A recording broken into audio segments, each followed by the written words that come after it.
ஒவ்வொரு வாரமும் நாம் இங்கே எபேசு நிருபத்திலிருந்து ஒவ்வொரு வசனமாக நாம் பார்த்து வருகிறோம். வேதத்தை படிப்பது மிகவும் சிறந்தது. ஆனால் அதை நிதானமாய் பகுத்து படிப்பது மிகவும் சால சிறந்தது. இது ஏதோ ஒரு புத்தகத்தை போல் நாம் வாசிக்காதபடி வேதம் சொல்லுகிறது, நிதானமாய் பகுத்து படியுங்கள். நாம் இவ்விதமாய் தேவன் என்ன சொல்லுகிறார் என்ற காரியத்தை நாம் விளங்கிக் கொள்ளும் பொழுது தேவனுடைய அன்பிலே நாம் இன்னும் அதிகமாக வேரூன்ற முடியும், விசுவாசத்திலே நாம் வளர முடியும். சில நேரங்கள் நம்முடைய வாழ்விலே எதிரடையான சூழ்நிலைகள் உருவாகும் பொழுது நாம் எதிர்கொள்ள முடியாத நிலை உண்டாகிறதை அநேகமுறை பல விசுவாசிகள் வாழ்விலே நான் பார்த்திருக்கிறேன். காரியங்கள் நன்றாக ஸ்மூதா போகும் பொழுது நாம் அதை நன்றாக எண்ணுகிறோம். ஆனால் அதற்கு எதிரடையாக வரும் பொழுது அங்கே நிற்க பலன் இல்லாமல் போகிறது. பவுல் சொல்லுகிறார், தீங்கு நாளிலே நீங்கள் அவனை எதிர்த்து நிற்கும்படி திராணி உள்ளவர்களாகும்படி. அப்படியானால் இந்த உலகம், யோவான் சொல்லுகிறார், இந்த உலகம் முழுவதும் பொல்லாங்கனுக்குள் அடங்கி கிடக்கிறது. நாம் இந்த உலகத்திலே மறுபிறப்பை பெற்ற பிறகு தேவன் நம்மை இந்த உலகத்திலிருந்து எடுத்துக்கொள்ளவில்லை. மாறாக அவர் ஜெபிக்கிறார், இந்த பூமியிலே இந்த உலகத்தில் இருக்கும்படி ஜெபம் பண்ணுகிறார். இந்த உலகத்தில் அவர் சொல்லுகிறார், இந்த உலகத்தில் உங்களுக்கு உபத்திரம் உண்டு, ஆனால் நீங்கள் சந்தோஷமாயிருங்கள். Cheer up. In this world you have tribulation, but Bible says cheer up. எப்படி நான் சந்தோஷமா இருக்க முடியும்? அதனாலதான் நான் சந்தோஷமா இருங்கள் என்று சொல்லும் பொழுது பவுல் சொல்லுகிறார், பிலிப்பியர் 4ஆம் அதிகாரத்திலே, கர்த்தருக்குள் எப்பொழுதும் சந்தோஷமாயிருங்கள். திரும்பவும் நான் சொல்லுகிறேன், கர்த்தருக்குள் எப்பொழுதும் சந்தோஷமாயிருங்கள். ஆக நாம் எப்பொழுதும் நன்றாக சந்தோஷமாய், அவர் சொன்னார், இந்த உலகம் கொடுக்கிறது போலல்ல, உலகம் கொடுக்க முடியாத சமாதானத்தை நான் உங்களுக்கு வைத்து போகிறேன். நம்முடைய சந்தோஷம், நாம் தேவனிடத்திலிருந்து பெற்றுக்கொண்ட இந்த சமாதானம், நம்முடைய வாழ்வில் வெளியே ஏற்படுகிற எந்த சூழ்நிலையும் தேவனாலே அருளப்பட்ட சந்தோஷத்தையோ சமாதானத்தையோ மேற்கொள்ள முடியாது. நீங்கள் யார் என்றால், உண்மையிலே நீங்கள் உள்ளே யாராய் இருக்கிறீர்களோ அதுதான் வெளியே நீங்கள் அப்படி இருக்க முடியும். ஆகவே வேதம் சொல்கிறது, உள்ளார் மனுஷனை பலப்படுத்துங்கள். அதை குறித்து நாம் வேதத்திலிருந்து நாம் இப்பொழுது ஒவ்வொரு வசனமாக நான் எடுத்து உங்களுக்கு போதித்து வருகிறேன். எபேசு நிருபத்திலிருந்து விசுவாசிகளுக்கு பவுல் எழுதின அருமையான ஒரு நிருபம். இந்த வாக்கியங்களை நாம் படிக்கும் பொழுதும் ஒரு கிறிஸ்துவன் பிராக்டிக்கலாக நடைமுறையிலே எப்படி வாழ்வது என்பதை குறித்து இப்பொழுது நாம் பார்த்து வருகிறோம். ரட்சிப்பை பெற்ற ஆவிக்குரிய அநேகர் உள்ளத்திலே ஒரு பெரிய ஒரு விருப்பம், பல நேரங்களிலே அநேக திருச்சபைகளில் இந்த பரிசுத்தமாய் வாழ்வதை குறித்தும் ஒரு கிறிஸ்தவன் எப்படி வாழ வேண்டும் என்கிற காரியத்தை குறித்து மிக அதிகமாக வலியுறுத்தி பேசுகிறதை நாம் பார்த்திருக்கிறோம். ஆனால் அதை சொல்லுகிற விதத்தை பார்க்கும் பொழுது ஒரு நல்லொழுக்கத்தை போல, ஒரு மாரல் லைஃப் போல காட்டுகிறார்கள். கிறிஸ்துவ வாழ்க்கை என்பது ஒரு மாரல் லிவிங் கிடையாது, அதற்கு மேலானது. சிறு வயதிலிருந்தே நாம் எதையெல்லாம் செய்யக்கூடாது என்பதை குறித்து நாம் கேள்விப்பட்டிருக்கிறோம். மாறாக எல்லாருக்குமே தெரியும், அது நமக்கு உகந்தது அல்ல என்று நாம் அறிந்திருக்கிறோம். பவுல் தன் நிருபங்கள் எழுதும் பொழுது இந்த காரியத்திலே எப்படி ஒரு கிறிஸ்துவன் வாழ்வது அல்லது எப்படி நடப்பது என்பதை குறித்து சொல்லும்போது 1, 2, 3 அதிகாரங்களிலே பவுல் விசுவாசிகளுக்கு கொடுக்கப்பட்டிருக்கிற அந்த உரிமைகள், அவர்கள் யார், அவர்கள் என்னவாக இருக்கிறார்கள் என்கிற காரியத்தை குறித்த அறிவை முதலாவது கொடுக்கிறார். நான் யார், எனக்கு என்ன கொடுக்கப்பட்டிருக்கிறது, என் தேவன் யார் என்பதை நான் அறியும் பொழுது, நான் விசுவாசத்துக்கு எதிரடையான சூழ்நிலைகள் வரும் பொழுது அது என்னை பாதிக்கிறதல்ல, என்னாலே மேற்கொள்ள முடிகிறது. ஆக நாம் எப்படி மேற்கொள்ள முடியும் என்பதை நீங்கள் விளங்கிக் கொள்ள வேண்டுமானால் 3 அதிகாரங்களை நான் உங்களோடு காட்டினேன். கிறிஸ்துவினாலே நமக்கு கொடுக்கப்பட்டிருக்கிற நன்மைகள், சபை என்றால் என்ன என்பதெல்லாம் பவுல் சொல்லுகிறதை நீங்கள் பார்க்க முடியும். இந்த எபேசு நிருபத்தில் அவர் நிருபம் எழுதும் பொழுது அத்தேனே பட்டணம், அதாவது இன்றைக்கு இருக்கிற துருக்கி நாடு. அந்த நாளிலே அந்த சபை அங்கே பவுலாலே நிறுவப்பட்டு ஆதி நூற்றாண்டிலே, அதாவது சபை நிறுவப்பட்ட 1ஆம் நூற்றாண்டிலே மிக பரந்த வளர்ந்த சபை ஒன்று இருக்குமானால் அது எபேசிய சபை. ஆயிரக்கணக்கான ஜனங்கள் அங்கே வந்து ஒன்று கூடுவார்கள். யார் அவர்கள்? அவர்களை குறித்து பின்னணியை நீங்கள் பார்க்கும் பொழுது வேதம் சொல்லுகிறது, அந்த அத்தேனே பட்டணம், எபேசின் பட்டணம் வியாபாரத்துக்கு பேர் போன பட்டணம், செல்வமிக்க நாடு, சிலைகளால் நிறைந்திருந்தது. அங்கே அவர்களுடைய வழிபாடும் அவர்கள் வழிமுறைகளும் அவருடைய ஒழுங்கினமான ஒரு வாழ்க்கை அங்கே காணப்பட்டது. விபச்சாரம், வேசித்தனம் மலிந்திருந்தது. ஆக அங்கே ஒரு தியானாள் என்று சொல்லக்கூடிய ஒரு சிலையை அவர்கள் தெய்வமாக்கி வருடத்துக்கு ஒரு முறை பெரிய ஒரு விழா ஒன்றை ஏற்படுத்தும் பொழுது உலகத்தின் சகல பாகங்களிலும் இருந்து அங்கே கூடுவார்கள். அப்படிப்பட்ட ஒரு பட்டணத்திலே பவுல் போய் சில காலம் தங்கி ஊழியம் செய்து அங்கே ஏராளமான ஜனங்கள் கிறிஸ்துவை ஏற்றுக்கொண்டார்கள். நீங்கள் படிக்கும் பொழுது விளங்கும், இந்த சுவிசேஷத்தின் நிமித்தம் கட்டுண்டவனாகிய நான் இந்த நல்ல செய்தியை அந்த ஜனங்களுக்கு அறிவித்து யூதர்களும் புறதேசத்துக்காரர்களும் ஒரே இடத்திலே ஒருங்கிணைந்து ஐக்கியத்தோடு தேவனை ஆராதித்தார்கள். இதனுடைய விளைவு என்னவென்றால், அங்கே ஏற்பட்டிருந்த வியாபாரங்கள் அல்லது இந்த சிலையை வைத்தவர்கள் செய்த வியாபாரம் நலிவடைந்து போனது. இதன் விளைவாக அவர்கள் மூர்க்கமடைந்து பவுலை கொண்டு போய் சிறைச்சாலையில் அடைத்து போட்டார்கள். சிறைச்சாலையில் இருந்து கொண்டு கிறிஸ்துவை ஏற்றுக்கொண்ட விசுவாசிகளுக்கு நிருபமாக இந்த நிருபத்தை எழுதி அனுப்புகிறார். ஒரு போதகர் இல்லாத பட்சத்திலே சபை அந்த விசுவாசிகள் திரும்பவும் பழைய வாழ்க்கைக்கு போவதற்கான அநேக வாய்ப்புகள் உண்டு. பாவம் நலிந்திருக்கிற இடத்திலே, மோசமான சூழ்நிலையிலே இந்த திருச்சபை இருந்தது. இப்படிப்பட்ட இடத்திலே இவர்கள் வெளியிலே இருக்கக்கூடிய சூழ்நிலை இவர்களை தாக்கி விடாதபடி எப்படி ஒரு கிறிஸ்தவன் பிராக்டிக்கலா எப்படி நல்லா வாழ முடியும் என்பதை குறித்து அங்கே சொல்லுகிறார். இதை தான் நாம் பார்த்து கொண்டு வருகிறோம். எபேசியர் 5ஆம் அதிகாரம் 17வது வசனத்திலே நாம் இப்பொழுது வந்திருக்கிறோம். இப்படி ஒவ்வொரு வசனமாக நாம் படிக்கும் பொழுது நம்முடைய வாழ்வில் இது மிகவும் மிகவும் பிரயோஜனம் உள்ளதாக மாறுகிறது. எபேசிய நிருபம் ஆதி திருச்சபையிலே பவுல் எழுதின நிருபம் அநேக திருச்சபைகள் சிதறி இருக்கிற அநேக பரிசுத்தவான்களுக்கு இந்த நிருபத்தை கொண்டு போய் வாசித்தார்கள். வேத புத்தகத்தில் தலை சிறந்த நிருபங்கள் என்று சொல்லுவோமானால் ஒன்று ரோமருக்கு எழுதின நிருபம், இன்னொன்று எபேசிய நிருபம். இது ரெண்டும் ரட்சிக்கப்பட்ட தேவனுடைய பிள்ளைகளுக்கு மிகவும் உதவிகரமாக இருக்கிறது. ஞாயிற்றுக்கிழமை தோறும் நாம் இங்கே போதிக்கிறோம், ஆனால் வியாழக்கிழமை உங்களுக்கு கொடுக்கிற இந்த போதனைகள் வேத வசனத்தில் நீங்கள் வேரூன்றுவதற்கு அது ஏதுவாக இருக்கும். ஆகவேதான் வாரத்திற்கு ஒரு முறை வேத வசனத்திலிருந்து ஒவ்வொரு வசனமாக நான் போதித்து வருகிறேன். எபேசியர் 5ஆம் அதிகாரம் 17வது வசனத்திலே சொல்லுகிறார், நீங்கள் மதியற்றவர்களாயிராமல் கர்த்தருடைய சித்தம் என்னதென்று உணர்ந்து கொள்ளுங்கள்.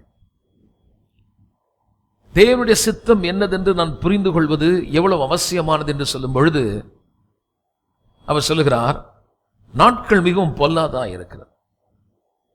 And we have a limited time. ஒவ்வொரு ரட்சிக்கப்பட்ட தேவனுடைய பிள்ளைகளுக்கும் உங்களுக்கு கொடுக்கப்பட்டிருக்கிற இந்த காலங்கள் மிக குறுகிய காலம். ஆகவே இந்த நேரத்தை நீங்கள் புரிந்து, இந்த டைம் அல்லது காலத்தை நீங்கள் அறிந்து எப்படி நீங்கள் பிரயோஜனப்படுத்துவது என்பதை குறித்து சொல்லுகிறார். நாம் இந்த உலகத்தில் வாழுகிறோம். நமக்கு குடும்பங்கள் உண்டு, வேலைகள் உண்டு, பிள்ளைகள் உண்டு. இவைகளெல்லாம் இருந்தாலும் அதற்கு மேல் உங்களை குறித்த தேவனுடைய சித்தம் ஒன்று இருக்கிறது. தேவனுடைய நோக்கம் இதை ஒரு வேளை விசுவாசி தன் குடும்பத்தின் நிமித்தமாக, வேலையின் நிமித்தமாக, தேவன் என்னை குறித்து என்ன விரும்புகிறார் என்பதை அறியாமல் வாழும் பொழுது பவுல் சொல்கிறார், உன்னை போல் ஒரு மதியினன் யார் இருக்க முடியும்? கொஞ்சம் ஸ்ட்ராங் வேர்டு. நீங்கள் அறியாமல் இருக்கிறது என்னன்னு சொல்லல, மதியினராய் இருக்கிறது என்ன. அப்படியானால் கொஞ்சம் ஸ்ட்ராங்கா சொல்றாரு. ஆகவே நாம் கண்டிப்பாக அதை புரிந்து கொள்வது மிகவும் அவசியமாக இருக்கிறது. காரணம் என்னவென்றால், நம்முடைய தேவன் நம்மை அழைத்து நம்மை குறித்து அவர் வைத்திருக்கிற நோக்கங்கள், திட்டங்கள் புரிந்து கொள்வது மிக அவசியமாக இருக்கிறது. தேவனுடைய சித்தத்தை நாம் புரிந்து கொள்ள வேண்டுமானால் இன்னைக்கு எல்லா கிறிஸ்தவர்களுக்கும் இது ஒரு பெரிய ஒரு விருப்பம். Everybody, they wanted to know what is the will of God. அவர்கள் தேவன் என்னை குறித்து என்ன எண்ணுகிறார், அவருடைய சித்தம் என்ன என்று அறியும்படி எல்லாருக்கும் ஒரு விருப்பம் இருக்கு. அதை புரிந்து கொள்ளும்படி அநேக நேரங்களில் போய் இன்னொருத்தர்கிட்ட போய் ஜெபம் பண்ணி, இது தேவ சித்தம் தானா, நீங்க கொஞ்சம் ஜெபம் பண்ணி சொல்லுங்க என்றெல்லாம் சொல்றதை நீங்க கேட்டிருக்கலாம். அப்ப நான் முதல்ல 2 விதமா பிரிச்சேன். ஒன்னு பொதுவான தேவனுடைய சித்தம், இன்னொன்று குறிப்பான தேவனுடைய சித்தம். ஒன்று பொதுவாக தேவன் எல்லோருக்கும் தேவனுடைய சித்தத்தை ஏற்கனவே இந்த புத்தகத்திலே வெளிப்படுத்தி வைத்திருக்கிறார். ஆனால் நீங்கள் பொதுவாகவே எழுதப்பட்டு வெளியாக்கப்பட்ட தேவனுடைய சித்தத்தை புரிந்து கொள்ள முடியாத நிலை இருக்குமானால் அடுத்த நிலைக்கு உங்களால் போக முடியாது. இது ஒரு ப்ராசஸ். ரட்சிப்பு பெற்ற பிறகு அல்லது நீங்கள் கிறிஸ்துவுக்குள் நீங்கள் வந்த பிறகு இப்பொழுது வேதம் சொல்கிறது உங்களுக்கு ஒரு புதிய ஏற்பாடு ஒன்று செய்யப்பட்டிருக்கிறது. எல்லா மனுஷரும் தேவனிடத்தில் போவதற்கு முடியாத பட்சத்திலே தேவன் பழைய ஏற்பாடு ஒன்றை செய்தார். அந்த பழைய ஏற்பாட்டின் வழியாக ஜனங்கள் ஒரு ஆசாரியனை தெரிந்து கொண்டு, அல்லது லேவியர்கள், ஆசாரியர்கள், ராஜாக்கள், இவர்கள் வழியாக தான் தேவனுடைய சித்தம் என்ன, விருப்பம் என்ன என்பதை அறிந்து கொள்ளும்படி ஒரு ஏற்பாடு இருந்தது. அது பழைய ஏற்பாடு. ஆனால் புதிய ஏற்பாடு வழியாக ஒரு காரியம் கொடுக்கப்பட்டிருக்கிறது. பழைய ஏற்பாட்டிலே யாரும் தேவனுடைய பிரசன்னத்திலே உள்ளே வர முடியாது. அங்கே ஒரு திரைச்சீலை போடப்பட்டிருந்தது. அந்த திரைச்சீலைக்குள்ளே, அதாவது மகா பரிசுத்த ஸ்தலத்திலே பிரதான ஆசாரியன் ஒருவன் மட்டுமே அது உள்ளே போக முடியும். இப்படி அவர்கள் ஆராதனை முறைகளை செய்யும் பொழுதும் ராஜாக்கள், ஆசாரியர்கள் பரிசுத்த ஆவியினால் நிரப்பப்பட்டு, தீர்க்கதரிசிகள் ஆவியானவரால் ஏவப்பட்டு வார்த்தை ஆங்காங்கே கொடுக்கப்பட்டது. தேவனுடைய வார்த்தை கிடைப்பது அரிதா இருந்தது. கிறிஸ்து பிறப்பதற்கு முன்பாக கிட்டத்தட்ட 700 ஆண்டு காலம் ஆவியானுடைய அசைதலே இல்லாமல் இருந்தது.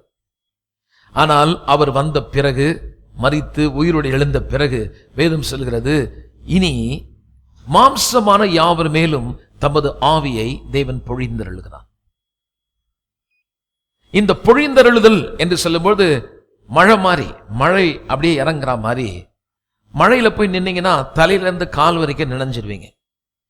அந்த விதமாக தேவன் தமது ஆவியினாலே நிரப்புகிறார்.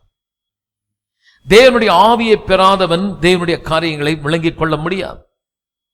இப்பொழுது புதிய ஏற்பாட்டிலே ஒரு சம்பவம் நடந்தது. எபிரேயர் 10ஆம் அதிகாரத்திலே பவுல் சொல்கிறார், தேவன் கிறிஸ்துவை இந்த உலகத்திற்கு அனுப்பி இந்த திரை, மூடப்பட்டிருந்த திரையை, எபிரேயர் 10ஆம் அதிகாரம் 34, எபிரேயர் 10ஆம் அதிகாரம் 34வது வசனத்தை நான் உங்களுக்கு எடுத்து காட்டுகிறேன். நீங்க பாருங்க. இந்த செய்தியை கேட்கிற உங்கள் எல்லோருக்கும் இயேசுவின் நாமத்திலே உங்களை வாழ்த்துகிறேன். இன்டர்நெட் வழியாக உலகம் எங்கும் பார்த்து கொண்டிருக்கிற உங்களுக்கு இந்த செய்தி உங்களுக்கு மிகுந்த பிரயோஜனமாயிருக்கும். எபிரேயர் 10ஆம் அதிகாரம் 35வது வசனம் சொல்லுகிறது, மிகுந்த பலனுக்கு ஏதுவான உங்கள் தைரியத்தை நீங்கள் விட்டு விடாதீர்கள், தேவனுடைய சித்தத்தின்படி செய்து. கவனிக்கணும், எப்படி ஒரு விசுவாசி தேவனுடைய சித்தத்தின்படி செய்ய முடியும்னா, ஒரு சம்பவம் நடந்திருக்குதான். அது என்னன்னு சொல்லும்போது 19வது வசனம் சொல்லுகிறார், நாம் என்று சொல்லும் பொழுது ரட்சிக்கப்பட்ட எல்லாரையும் சொல்றார். அதெல்லாம் நீங்க கவனிக்கணும். பழைய ஏற்பாடு ஒன்று ஏற்படுத்தப்பட்டது. அது நாம் என்றல்ல, ஆசாரியர்கள், அவர்கள் மட்டும்தான் உள்ள போக முடியும். எல்லாரும் என்ற வார்த்தை பயன்படுத்தப்பட முடியாது. தேவன் பேசினது ராஜாக்கள், ஆசாரியர்கள், தீர்க்கதரிசிகள் வழியாக தான் தேவன் பேசினார். இந்த செய்தியை கேட்கிற உங்களுக்கு சொல்கிறேன், நீங்க குழப்பம் அடையக்கூடாது. பழைய ஏற்பாட்டுக்கும் புதிய ஏற்பாட்டிலும் இருக்கக்கூடிய ஒரு வித்தியாசத்தை நான் காட்ட விரும்புகிறேன். பழைய ஏற்பாடு, புதிய ஏற்பாடு ரெண்டும் வேறு வேறு அல்ல. பழைய ஏற்பாட்டில் என்ன நடக்க போகிறது, புதிய ஏற்பாடு எப்படி செய்யப்பட போகிறது என்பதை பழைய ஏற்பாட்டிலே கர்த்தர் நிகழ்த்தி காட்டினார். ஒரு ஆசாரியன் போய் இந்த ஜனங்களுக்காக பரிசுத்த ஸ்தலத்திலே போய் தேவனிடத்திலிருந்து ஒரு மனுஷன் போய் வார்த்தையை வாங்கிட்டு வரான், அல்லது தீர்க்கதரிசி போனார்கள். ஒரு குறிப்பிட்டவர்கள், மற்ற ஜனங்கள் எல்லாம் தூரமாய் நின்றார்கள். ஆனால் பவுல் சொல்கிறார், முன்னே தூரமாய் இருந்த நீங்கள் கிறிஸ்துவின் ரத்தத்தினாலே நீங்கள் இப்பொழுது சமீபமாயிட்டீங்க. எப்படி சமீபமான? பரிசுத்த ஸ்தலத்திலே பிரவேசிப்பதற்கு இயேசுவானவர், எபிரேயர் 10:19, தமது மாம்சமாகிய திரையின் வழியாய் புதிதும் ஜீவனுமான ஒரு மார்க்கத்தை அல்லது ஒரு வழியை, ஒரு ஏற்பாட்டை கிறிஸ்துவானவர் உண்டு பண்ணினார். இந்த திரை கிழிவதற்கு அவருடைய மாம்சம் கிழிக்கப்பட்டது.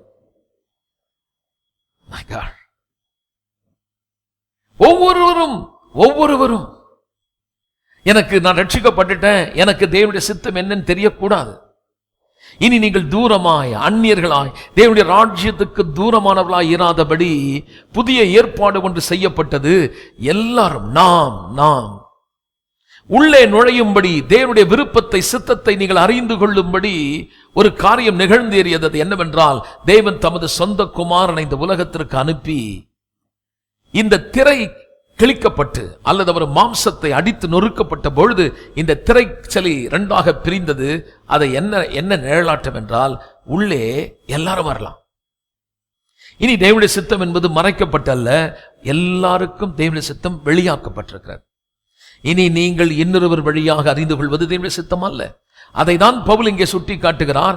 ஒருவேளை தேவனுடைய சித்தம் இன்னதென்று இன்னும் நீ ரட்சிக்கப்பட்டு உங்களுக்கு புரியவில்லை என்றால் நீங்கள் மதியினர். இன்னைக்கு ஆவிக்குரிய சபையிலே ரட்சிக்கப்பட்டவர்கள், விசுவாசிகள் என்று அழைக்கிறவர்கள் எந்த அளவுக்கு இன்றைக்கு தேவனுடைய சித்தத்தை புரிந்திருக்கிறார்கள்? எப்படி நாம் விளங்கி இருக்கிறோம்? என்னுடைய வாழ்க்கையில் தேவனுடைய சித்தம் என்ன என்பதை அறிந்து கொள்ளும்படி சில நேரங்களில் சில சொல்கிறாங்க, கனவு வழியா பேசட்டும், அல்லது இந்த பிரதர் வழியா பேசுவாரா, அவர் வழியாக பேசுவாரா? தேவன் நமக்கு வேத புத்தகத்தை கொடுத்திருக்கிறார், தமது ஆவியை பொழிந்திருக்கிறார். ஆக முதலாவது நாம் அறிந்து கொள்ள வேண்டியது, ஏற்கனவே இந்த புத்தகத்தின் வழியாக பொதுவாக வெளியாக்கப்பட்ட தேவனுடைய சித்தத்தை நீங்கள் அறிந்து கொள்வது. அடுத்தபடிதான் பொதுவாக என்னை குறித்த தேவனுடைய சித்தம் என்பதை நாம் விளங்கிக் கொள்ள முடியும். அப்ப முதலாவது காரியம், பன்னெண்டிலே சொன்னேன், எல்லா மனுஷரும் ரட்சிக்கப்படுவது தேவனுடைய சித்தம். இது ஏற்கனவே வெளிப்படுத்தப்பட்டிருக்கிறது. அப்ப நான் ரட்சிக்கப்பட்ட பிறகு, நீங்களும் நானும் கிறிஸ்துவுக்குள்ள வந்த பிறகு அவருடைய விருப்பம் என்னதுன்னு உங்களுக்கு புரியணும். பரலோகத்தில் செய்யப்படுவது போல இந்த பூமியிலே அவர் சித்தம் நடக்க கர்த்தர் உங்களை என்னையும் இந்த பூமியில வச்சிருக்கார். ஏதோ மத மாற்றம் அல்ல.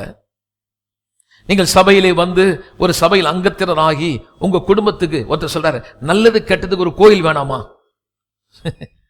எங்க கொண்டு போயிட்டாங்க பாருங்க. நல்லது கெட்டது என்ன அர்த்தம்? கல்யாணம் சாவுக்கு ஒரு கோயில். ஒரு நல்லதுன்னா கல்யாணம் பண்ணுச்சுன்னா அவர் அப்போ ஒரு சாமியார் தேவைப்படுது, ஒரு குருவானவர் தேவைப்படுது. அவர் தாலி எடுத்து கையில கொடுப்பார். செத்துட்டா அவர் வந்து குழியில வச்சிருவார். அப்ப கோயில் எப்படி எதுக்கு இருக்குன்னா, ஒரு நல்லதுக்கு கெட்டதுக்கு. இதுதானா?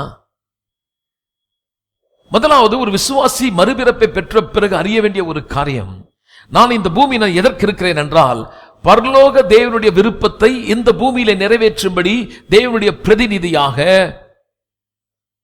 I tell you, we are all an ambassador of God in order to fulfill His will, His desire, in order to accomplish His purpose.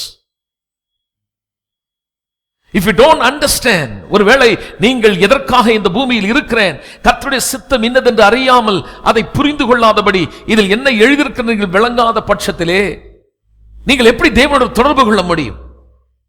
கர்த்தர் இவ்வளவு பெரிய ஒரு அற்புதமான காரியத்தை செய்தது என்னவென்றால், எந்த மனுஷனும் தேவனோடு கூட உறவு வைக்கும்படி ஒரு ஜீவன் எல்லாருக்குள்ள வந்திருக்குது. இந்த ஜீவன் நித்திய ஜீவன். உங்கள் பாவங்கள் அல்லது நீங்கள் செய்யும் தவறு தேவனுடைய பிரச்சனத்தை எடுத்து போட முடியாது. நீங்கள் பெற்ற இந்த ரட்சிப்பு, இந்த ஜீவன், அது அனித்திய ஜீவன் அல்ல, நித்திய ஜீவன். அப்படியானால் நாம் செய்கிற செய்கைகள் இந்த ஜீவனை அழிக்க முடியாது. அப்ப நான் என்ன வேணா பண்ணலாமா? என்ன வேணாலும் நீங்க செய்ய முடியாது. நீ உண்மையாகவே ரட்சிக்கப்பட்டிருப்பீர்களானால், நீங்கள் பாவத்துக்கு செத்து போயிருக்கிறபடினாலே இனி அந்த கிரியைகள் நடப்பிக்க கூடாதபடி உங்கள் மனம் புதிதாக வேண்டியது அவசியமாக இருக்கிறது. என்னுடைய எண்ணங்கள் தேவனுடைய எண்ணங்களை புரிந்து கொள்ளக்கூடிய ரீதியிலே ஆவியானவரை நிரப்பும் பொழுது, அப்படி அன்பின் அகலம், நீளம், ஆழம், உயரம் இன்னதென்று நான் விளங்கும் பொழுது என்னுடைய மனதை இவ்வுலகத்திற்கு என்னால் அர்ப்பணிக்க முடியவில்லை. பழைய மனுஷனுக்கு ஏற்ற விதத்தில் என்னால் வாழ முடியவில்லை. நான் ஏதோ என்னுடைய சுய பலத்தாலோ சுய சக்தியினாலோ நான் இந்த உலகத்திலே தேவனுக்கு ஏற்ற விதத்தில் நான் வாழாதபடி, தேவன் என்னை குறித்து எவ்வளவா என்னை எண்ணுகிறார், எந்த அளவுக்கு என் மேல் அன்புள்ளவர் என்பதை நான் புரிந்து கொள்ளும்படி அந்த காரியங்களை நான் விளங்கும் பொழுது பழைய மனுஷனுக்குரிய கிரியைகளை, செய்கைகளை என்னால் களைந்து போட முடிகிறது. வெளிப்புறமான மனுஷன், வேதம் சொல்கிறது, அந்த பழைய மனுஷனை வெளிப்புறமான மனுஷன் மேல் தரித்துக் கொள்ளாதே. கிறிஸ்துவுக்குள் புது மனிதனாக ஆன பிறகு நீங்கள் புதிய மனுஷனை தரித்துக் கொள்ளுங்கள். எப்படி தரித்துக் கொள்வது? எண்ணங்கள் மாறணும். நான் யார், எனக்கு என்ன கொடுக்கப்பட்டிருந்தது பவுல் இந்த 3 அதிகாரத்தில் சொல்லிட்டு வரார். அப்ப முதலாவது தேவனுடைய விருப்பத்தை நிறைவேற்றும்படிதான் இந்த பூமியில் இருக்கிற என்பதை முதல் விசுவாசிக்கு நல்லா வழங்கணும். உங்க பிள்ளைகளை கரையேற்றவோ, வீடு கட்டவோ, அல்லது நான் நல்லா கல்யாணம் பண்ணி பிள்ளைகளை பெற்றுட்டு இந்த பூமியில என் குடும்பத்தை ஸ்தாபிச்சுட்டு போறேன்றதுக்கல்ல. இதெல்லாம் உண்மைதான். அல்டிமேட் பர்பஸ் அது கிடையாது. நீங்கள் இந்த உலகத்தில் இருப்பதன் காரணம் ஏதோ இந்த உலகத்தில் நீங்கள் இங்கே நிரந்தரமாக இருக்க போகிறதல்ல. கிறிஸ்து சொன்னார், ஒருவன் உலகம் முழுவதுமே ஆதாயப்படுத்திக் கொண்டாலும் அவன் தன் ஆத்மாவை நஷ்டப்படுத்துவானால் அவனுக்கு லாபம் என்ன? ஆனால் மாறாக பவுல் சொல்கிறார், தேவ பக்தி மிகுந்த லாபம். Godliness profitable in all, more than your wealth, more than your health, more than your family. உன் குடும்பத்தை விட, உன் பணத்தை விட, உன் சொத்தை விட தேவனுடைய காரியங்கள் தேவனுக்கு ஏற்ற விதத்தில் வாழுகிறது மிகுந்த பலன். அப்படியே காட்லினஸ்னா என்ன? தேவ பக்தினா ஏதோ உடைகளை மாற்றுவதல்ல. தேவ பக்தி என்பது தேவன் என்னை குறித்து என்ன எண்ணுகிறார், சித்தம் என்ன என்பதை புரிந்து கொள்ளும் பொழுது அவரால் அமைதியாய் இருக்க முடியவில்லை. ஒருவனும் கெட்டு போகக்கூடாது என்பதை அவர்கள் உள்ளத்திலே தேவன் தமது அன்பை ஊற்றும் பொழுது, எப்படி கிறிஸ்துவானவர் மனதுருக்கத்தோடு செயல்பட்டாரோ அதே போல நீங்களும் உங்களுக்குள்ள ஒரு மனதுருக்கம் வருது. நீங்க படிச்சு பாருங்க, மத்தேயு, மார்க், லூக்கா, யோவான். He moved with compassion. விதவைகளின் மேல் மனம் இறங்கினார். வியாதிஸ்தர் மேல் அவர் உள்ளம் உடைந்தது. பாவத்தில் வாழ்ந்து கொண்டவர்களை குறித்து அவருக்கு ஒரு பெரிய கரிசனம் இருந்தது. சுற்றி நடந்தார், நன்மை செய்கிறவரா.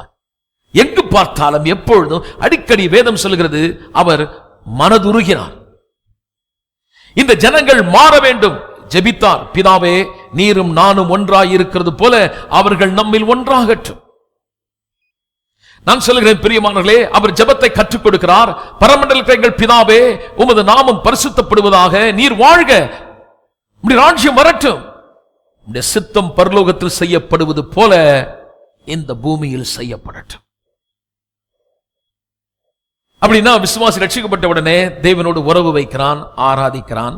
அடுத்த ஸ்டெப் என்னன்னா, he understand, he know what is God's will.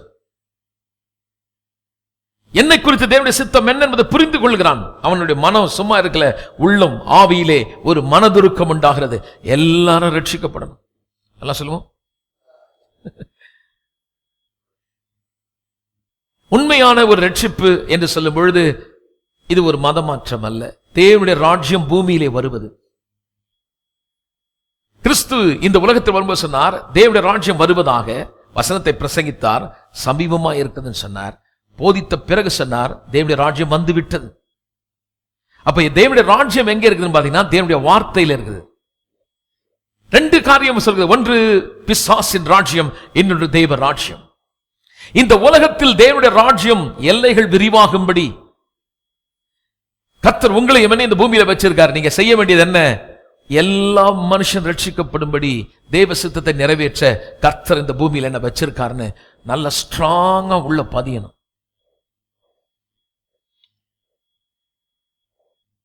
ஒவ்வொருவரும் மனம் திரும்ப வேண்டும், ஒவ்வொருவரும் ரட்சிக்கப்பட வேண்டும் என்ற ஒரு உள்ளத்திலே அந்த கிறிஸ்துவினாலே, அந்த அன்பினாலே நெருக்கப்படுதல், ஏவப்படுதல். எபேசியர் 2ஆம் அதிகாரம் சொல்லுகிறது நம்ம எப்படி அவர் ரட்சித்தான் சொல்வது. God is rich in mercy. இரக்கத்தில் ஐஸ்வர்யம் உள்ளவராய். நான் உங்களுடைய தகப்பனோ உங்களுடைய பாட்டனோ பூட்டனோ உங்கள் முன்னோர்கள் அனுசரித்து வந்த பாரம்பரியத்தால் நீங்க ரட்சிக்கப்படல. தேவனுடைய மிகுந்த இரக்கத்தினாலே தேவன் நம்மை ரட்சித்த பிறகு அவர் சொல்லுகிறார், முன்பு நாம் தேவனை விட்டு தூரமாக இருந்தோம், எவ்வளவு தூரமாக இருந்தோம், ஆனால் தேவன் நம்மை ரட்சித்து நம்மை கொண்டு வந்த நோக்கம் என்னவென்றால், முதலாவது தேவனுடைய சித்தம் எல்லா மனுஷரும் மனம் திரும்பி ரட்சிக்கப்பட வேண்டும் என்பது தேவனுடைய சித்தமாயிருக்கு. போன வாரம் இதை மிக விவரமாக நான் உங்களோடு போதித்தேன். இரண்டாவது காரியம், ஆவியிலே நிறைந்திருப்பது தேவனுடைய சித்தம். எல்லாம் சொல்லுவோம், தேவனுடைய பரிசுத்த ஆவியினாலே நிறைந்திருப்பது தேவனுடைய சித்தம். 18வது வசனம் சொல்லுகிறது, துன்மார்க்கத்துக்கு அல்லது துன்பத்தை அளிக்கிற அந்த வழி. துன் பிளஸ் மார்க்கம், துன்பம் பிளஸ் மார்க்கம். ஒரு வழி இருக்குதான், துன்பத்தை கொடுக்கிற ஒரு வழி. ways in this world, the people they have their own ways. இந்த உலகத்தில் ஜனங்களுக்கு அவர்களுக்குன்னு ஒரு வழி இருக்குது. நம்முடைய வழி வேற. என் பாதைகளை செவைப்படுத்தியிருக்கிறார். இப்ப சில ரட்சிக்கப்பட்ட பிறகு நீ அந்த பாதையில் போகாதபடி அவர்கள், இந்த உலகத்தில் உள்ளவர்கள் துன்பத்தை அளிக்கக்கூடிய அந்த வழியிலே வெறி கொண்டு துன்மார்க்கத்துக்கு ஏதுவான மதுபான வெறி கொள்ளாமல் ஆவியினாலே நிறைந்து, கம்பேரிசன் ரெண்டையும் கம்பேர் பண்றார். அது ஒரு காரியத்தை எப்படி ஆவியில நிறையிறதுன்றதை புரிய வைக்கிறதுக்கு எபேசிய பட்டணத்தில் ரொம்ப ஈஸியா புரிஞ்சுக்குவாங்க. Those people were living in sin. Every time dance and party. Adultery ரொம்ப பெருகி இருந்தது. Fornication was there. விபச்சாரம், வேசித்தனம், ஆடல், பாடல், நடனம், குடி, இது அந்த தேசம் நிறைஞ்சிருந்தது. இப்ப அவர் அவங்களுக்கு புரியறதுக்கு சொல்றாரு, ரொம்ப சுலபமா சொல்றாரு, துன்மார்க்கத்துக்கு ஏதுவான மதுபானம், இன்னொன்று பரிசுத்த ஆவி. அப்ப என்ன, ஏன் இதை கம்பேர் பண்ணாரு? எப்படி கவனிங்க, இன்சைட் ஏஜென்ட். ஒரு ஆளு மதுபானம் கொள்ளும் பொழுது உள்ள போற சரக்கு வெளியே இருக்கிற மனுஷனை கட்டுப்படுத்துது. Are you listening? கவனிக்கிறீங்களா? Inside agent. அவர் எழுந்து நல்லா நடக்கணும்னு நினைக்கிறாரு, உள்ள இருக்கிறது அவரை கட்டுப்படுத்துது. கட்டுப்படுத்தி அவரை எது இழுத்துட்டு போகுது. இவர் நேரா போகணும்னு பார்க்கிறார், அவர் இப்படி இழுத்துட்டு போகுது. என்ன குழப்பம் பார்த்தீங்கன்னா, உள்ள இருக்கக்கூடிய காரியம் வெளியில் இருக்க மனுஷனை பாதிக்குது. இப்போ பரிசுத்தாவியில் நிறையது என்னன்னா, உள்ளே இருக்கக்கூடிய ஆவியானவர் இந்த வெளிப்புறமான மனுஷனை முற்றுமாக கட்டுப்படுத்தும்படி. நீ குடிக்கும் பொழுது பாதி குடிக்கிறது, கொஞ்சம் குடிக்கிறவங்க பார்த்தீங்கன்னா அவன் ஃபுல்லா நிறையல, கொஞ்சம் ஸ்டடியா இருப்பான், ஒரு மாதிரி இருப்பான். ஃபுல்லா நிறைஞ்சிட்டானா அவரால் கட்டுப்படுத்த முடியல, அது கட்டுப்படுத்துது. இப்போ ஆவியானவர் உங்களுக்குள்ள வரும்பொழுது முழுமையாய் அவர் ஆவியில் நீங்கள் நிறைவீர்களானால், இந்த மனசு, என் மாமிசம், நான் என்னை செய்யக்கூடாது என்று அதை திரும்ப செய்ய விடாதபடி எனக்குள்ளே இருந்து அவர் என்ன விரும்புகிறாரோ அதை செய்யும்படி என்னை கட்டுப்படுத்துகிறது. பழைய மனுஷனுடைய செயல்கள், கோபம், கசப்பு, வெறுப்பு அல்லது துன்மார்த்துக்கு ஏதுவான காரியங்கள், பழைய மனுஷனுடைய செய்கைகள், ஆகாத சம்பாஷணைகள், இவைகள் நம்மோடு கூட இணைந்திருந்த ஒரு காரியம். இனி இந்த சரீரம் பழைய காரியத்திலே ஈடுபட்டு விடாதபடி, என்னுடைய மனம் திரும்பும் அதே காரியத்தில் நான் போய்விடாதபடி. காரணம் என்னவென்றால், ரட்சிப்பு என்பது உங்கள் சரீரமோ உங்கள் மனமோ ரட்சிக்கப்படல. உன் ஆவியிலே நீங்கள் புது மனுஷனாய் மாறிவிட்டீர்கள், அல்லது நீங்கள் மறுபடியும் பிறந்து விட்டீர்கள். மனிதன் ஆவி, ஆத்மா, சரீரம் என்று இருக்கிறான். மனிதன் ஆவியாயிருக்கிறான். ஆவியாயிருக்கிற மனிதன் சரீரத்திலே வாழுகிறான். சரீரத்திலே வாழுகிற மனுஷன் சிந்திக்க, தீர்மானிக்க அல்லது சித்தம் கொள்ள அவனுக்கு மனம் அல்லது ஆத்மா என்ற பகுதி கொடுக்கப்பட்டிருக்கிறது. இது மூன்றும் சேர்ந்துதான் மனுஷன். Innermost being is a real person. உள்ளே வாழ்ந்து கொண்டிருக்கிற மனிதன் உண்மையான மனிதன்.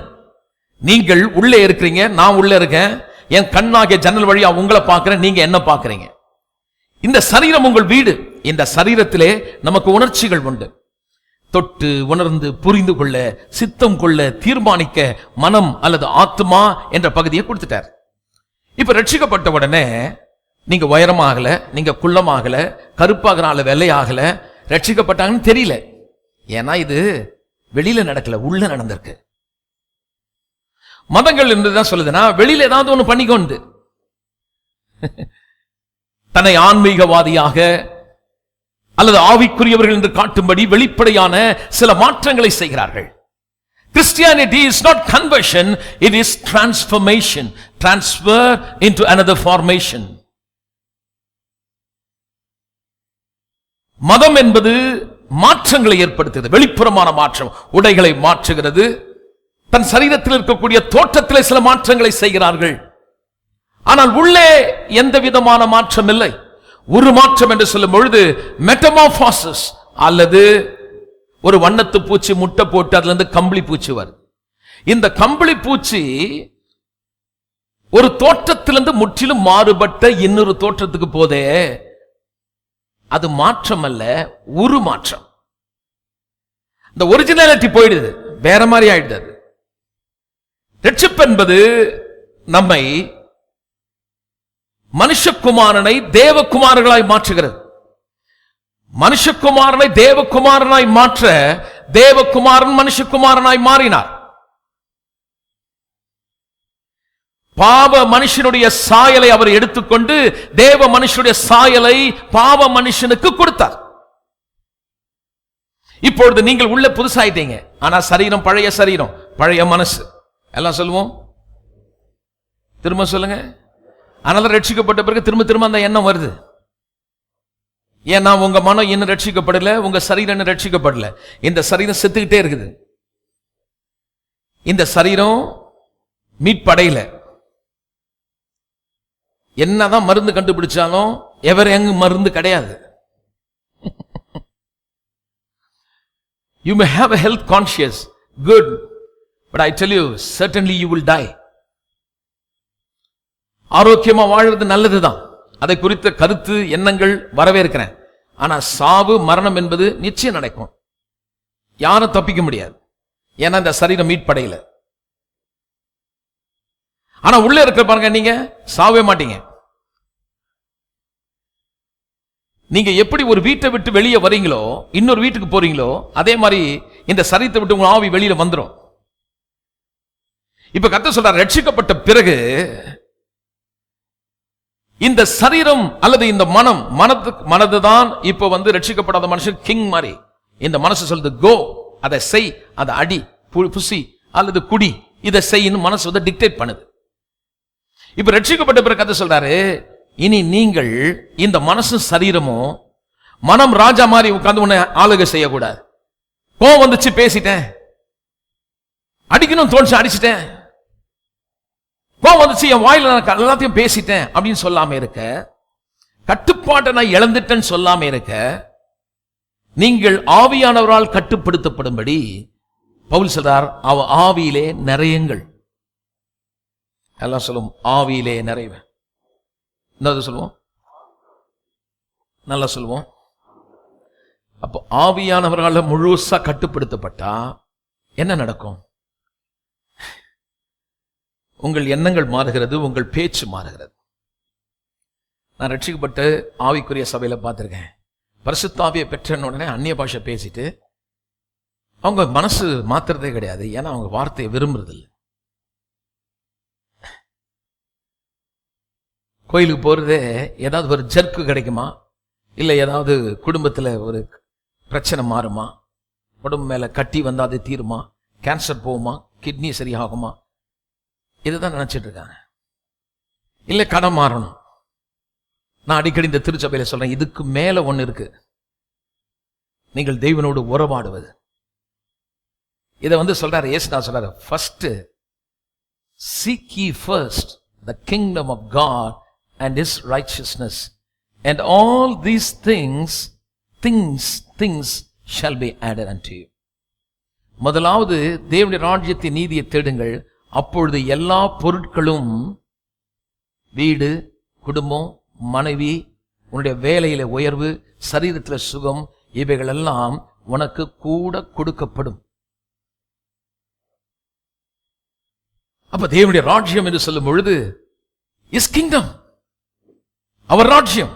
அவர் ராஜ்யத்திலே இருக்கிற நீங்கள், வேதம் சொல்கிறது, இந்த ராஜ்யத்திலே இருக்கும்போது, இந்த உலகத்தில் இருக்கும்பொழுது, தேவராஜ்யத்தில் இருக்கிற நீங்கள் இந்த ராஜ்யத்தை, இந்த சிஸ்டத்தின்படி, இந்த உலகத்தின்படி வாழாமல் இருக்கும்படி தேவன் சொல்கிறார், எனது ஆவியை நான் உனக்கு கொடுத்திருக்கிறேன். இனி உனக்கு ஞாபகம் இருக்கும், இந்த உலகத்தில் இருக்கும் பொழுது, இந்த மதுபானம் வரும் பொழுது உன்னையே நீ கட்டுப்படுத்தாம அந்த மதுபானம் உன்னை கட்டுப்படுத்துமானால், என் ஆவியினால் நீ நிறையும் பொழுது என் ஆவி உன்னை கட்டுப்படுத்தும். இப்படி கொண்டு வரார் பாருங்க பவுல், என்ன அருமையா எழுதுறார் பாருங்க. அப்ப ஆவியானவரால் நம்ம கட்டுப்படுத்தும் பொழுது என்ன ஆகுதுன்னு பாத்தீங்கன்னா, Spirit of God will dominate you and He will control and you will be filled with the word of God. தேவனுடைய ஆவியினாலே நீங்கள் ஆளுகை செய்யப்பட்டவர்களாய் நிரப்பப்பட்டு தேவனுடைய ஆவி வார்த்தையினாலே நிறைந்து விடுவீர்கள். You are the product of your own thinking. நீங்கள் யார்னா, உங்கள் எண்ணங்கள் தான் நீங்க தான் உங்க எண்ணம். As man thinketh, so is he. ஒரு மனுஷன் எப்படி எண்ணுகிறானோ அப்படியே இருக்கிறான். இப்ப ரட்சிக்கப்பட்ட பிறகு கர்த்தர் என்ன பண்றாருன்னா, எண்ணத்தை மாற்ற வார்த்தையை கொடுத்து, அந்த வார்த்தையை நீங்கள் புரிந்து கொள்ளும்படி ஆவியானவரை கொடுத்து நிரப்பி, உலகத்திற்கு ஜனங்க நிறைய வார்த்தைகள் சொல்றாங்க, இது சரி வராது, அது நடக்காது, உன் குடும்பம் நல்லா இருக்காது, உனக்கு இப்படி பிரச்சனை இருக்குன்னு உடனே அந்த வார்த்தை என் எண்ணங்களை பாதிக்குது. என் கண்ணால பார்க்கிற காரியம் என் எண்ணங்களை பாதிக்கிறது. என் எண்ணங்கள் என்னை பாதிக்கும் பொழுது என்னால தூங்க முடியல, நான் செயலற்று போகிறேன், என்னால் முன்னேற முடியவில்லை. சரீரம் எவ்வளவுதான் பலனுள்ளதா இருந்தாலும், வாலிபனா இருந்தாலும், அவன் மனம் பாதிக்கப்படுமானால் அவனால ப்ரோக்ரஸ் பண்ண முடியாது, முன்னேற முடியாது. லிசன், நல்லா கவனிங்க. பிசிக்கலா நல்லா ஸ்ட்ராங்கா இருக்கலாங்க, எக்ஸசைஸ் பண்ணி பாடி எல்லாம் நிமித்தி நல்லா நடந்திருக்கலாம். உன் மைண்ட் போயிடுச்சுன்னா you cannot do anything. You'll be paralyzed. உங்க கிட்ட இருந்து எதுவுமே அவுட்கம் வராது. அவுட்கம் எல்லாம் உள்ள எப்படி இருக்குதோ அதான் வரும். உன் எண்ணங்கள் எப்படி இருக்கும் அப்படிதான் இருக்கும். ஏன் கோபம்? உள்ள கோபம், உன் எண்ணங்கள் தப்பு. ஏன் பயம்? உன் எண்ணங்கள். ஏன் வெறுப்பு? உன் எண்ணங்கள். ஏன் எண்ணங்கள் இப்படி ஆச்சு? ஏதோ வார்த்தையை கேட்டீங்க, ஏதோ ஒன்றை பார்த்தீங்க, நீங்க பார்த்த காரியங்கள், நீங்க கேட்ட வார்த்தைகள் உங்களை இன்ஃப்ளூயன்ஸ் பண்ணுது.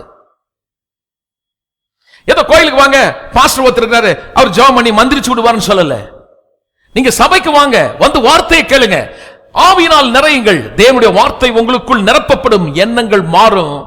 எண்ணங்கள் மாறும்போது எப்படிப்பட்ட எண்ணம் வருதுன்னா, என்ன எதிர்ப்பு இருந்தாலும் எனக்குள்ள ஒரு மகா சக்தி, ஒரு பலன் எனக்குள்ள சொல்லுது, என்னை பலப்படுத்துற இயேசுவினாலே எல்லாவற்றையும் செய்ய எனக்கு பலன் உண்டு.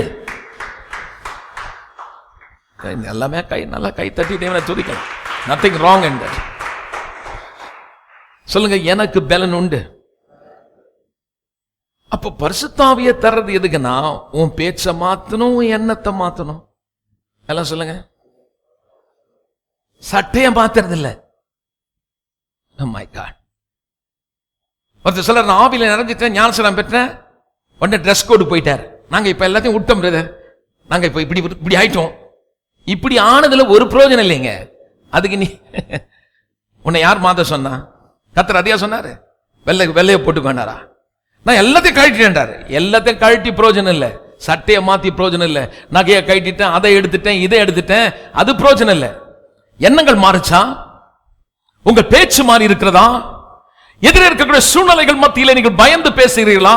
எத்தனை விசுவாசிங்க சொல்றாங்க, எங்க குடும்பத்தில் இன்னைக்கு பெரிய பிரச்சனைங்க, மந்திரம், கட்டு, போராட்டம், பிசாசின் காரியங்கள், எல்லா எண்ணங்கள் பாதிக்கப்பட்டிருக்கிறது.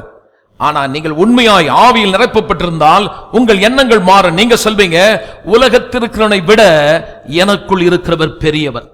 எனக்கு விரோதமாய் உருவாக்கப்படுகிற எந்த ஆயுதமும் வாய்க்காது. நான் செய்வதெல்லாம் வர வர விருத்தியாவேன், நான் பெருகுவேன், உயர்ந்து வருவேன். எப்படி எனக்கு இந்த வார்த்தைகள் வருது? எப்படி இந்த எண்ணங்கள் வருது? எனக்கு சொன்னவர் யாருன்னு தெரிஞ்ச உடனே என் எண்ணங்கள் மாறுது. என்னுடைய கான்பிடன்ஸ், எனக்குள் ஒரு தைரியம் எப்ப வருதுன்னா, என் ஆவி தேவனோடு கூட உறவாடும் பொழுது, இந்த ஆவியானவர் என்னை நிரப்பும் பொழுது, இந்த வார்த்தை எத்தனை சத்தியமானது என்பதை என்னால் விளங்கிக் கொள்ள முடியுது.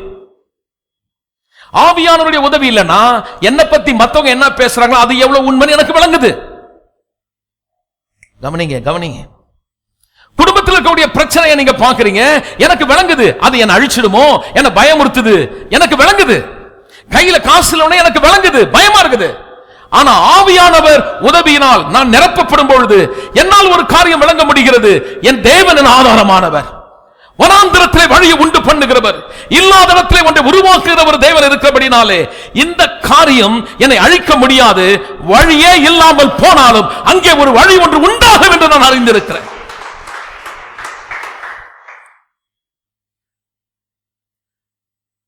தேவனுடைய ஆவியினால் நிறையும் பொழுது தேவனுடைய வார்த்தையை குறித்த ஒரு வெளிச்சம், ஒரு revelation, understanding.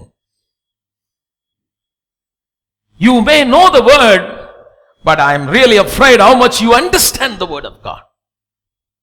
You may memorize those scripture, but when the time of problem, when problem come and strike you, how far you understand. வசனத்தை நீங்க படிச்சிருக்கீங்க, அறிஞ்சிருக்கீங்க, ஆனா பிரச்சனை வந்து மோதும் பொழுது எந்த அளவுக்கு நீங்க புரிஞ்சிருக்கீங்க. சொல்றாரு, எனக்கு வந்த பிரச்சனை உங்களுக்கு தெரியாது, எனக்கு தெரியணும்னு அவசியம் கிடையாது.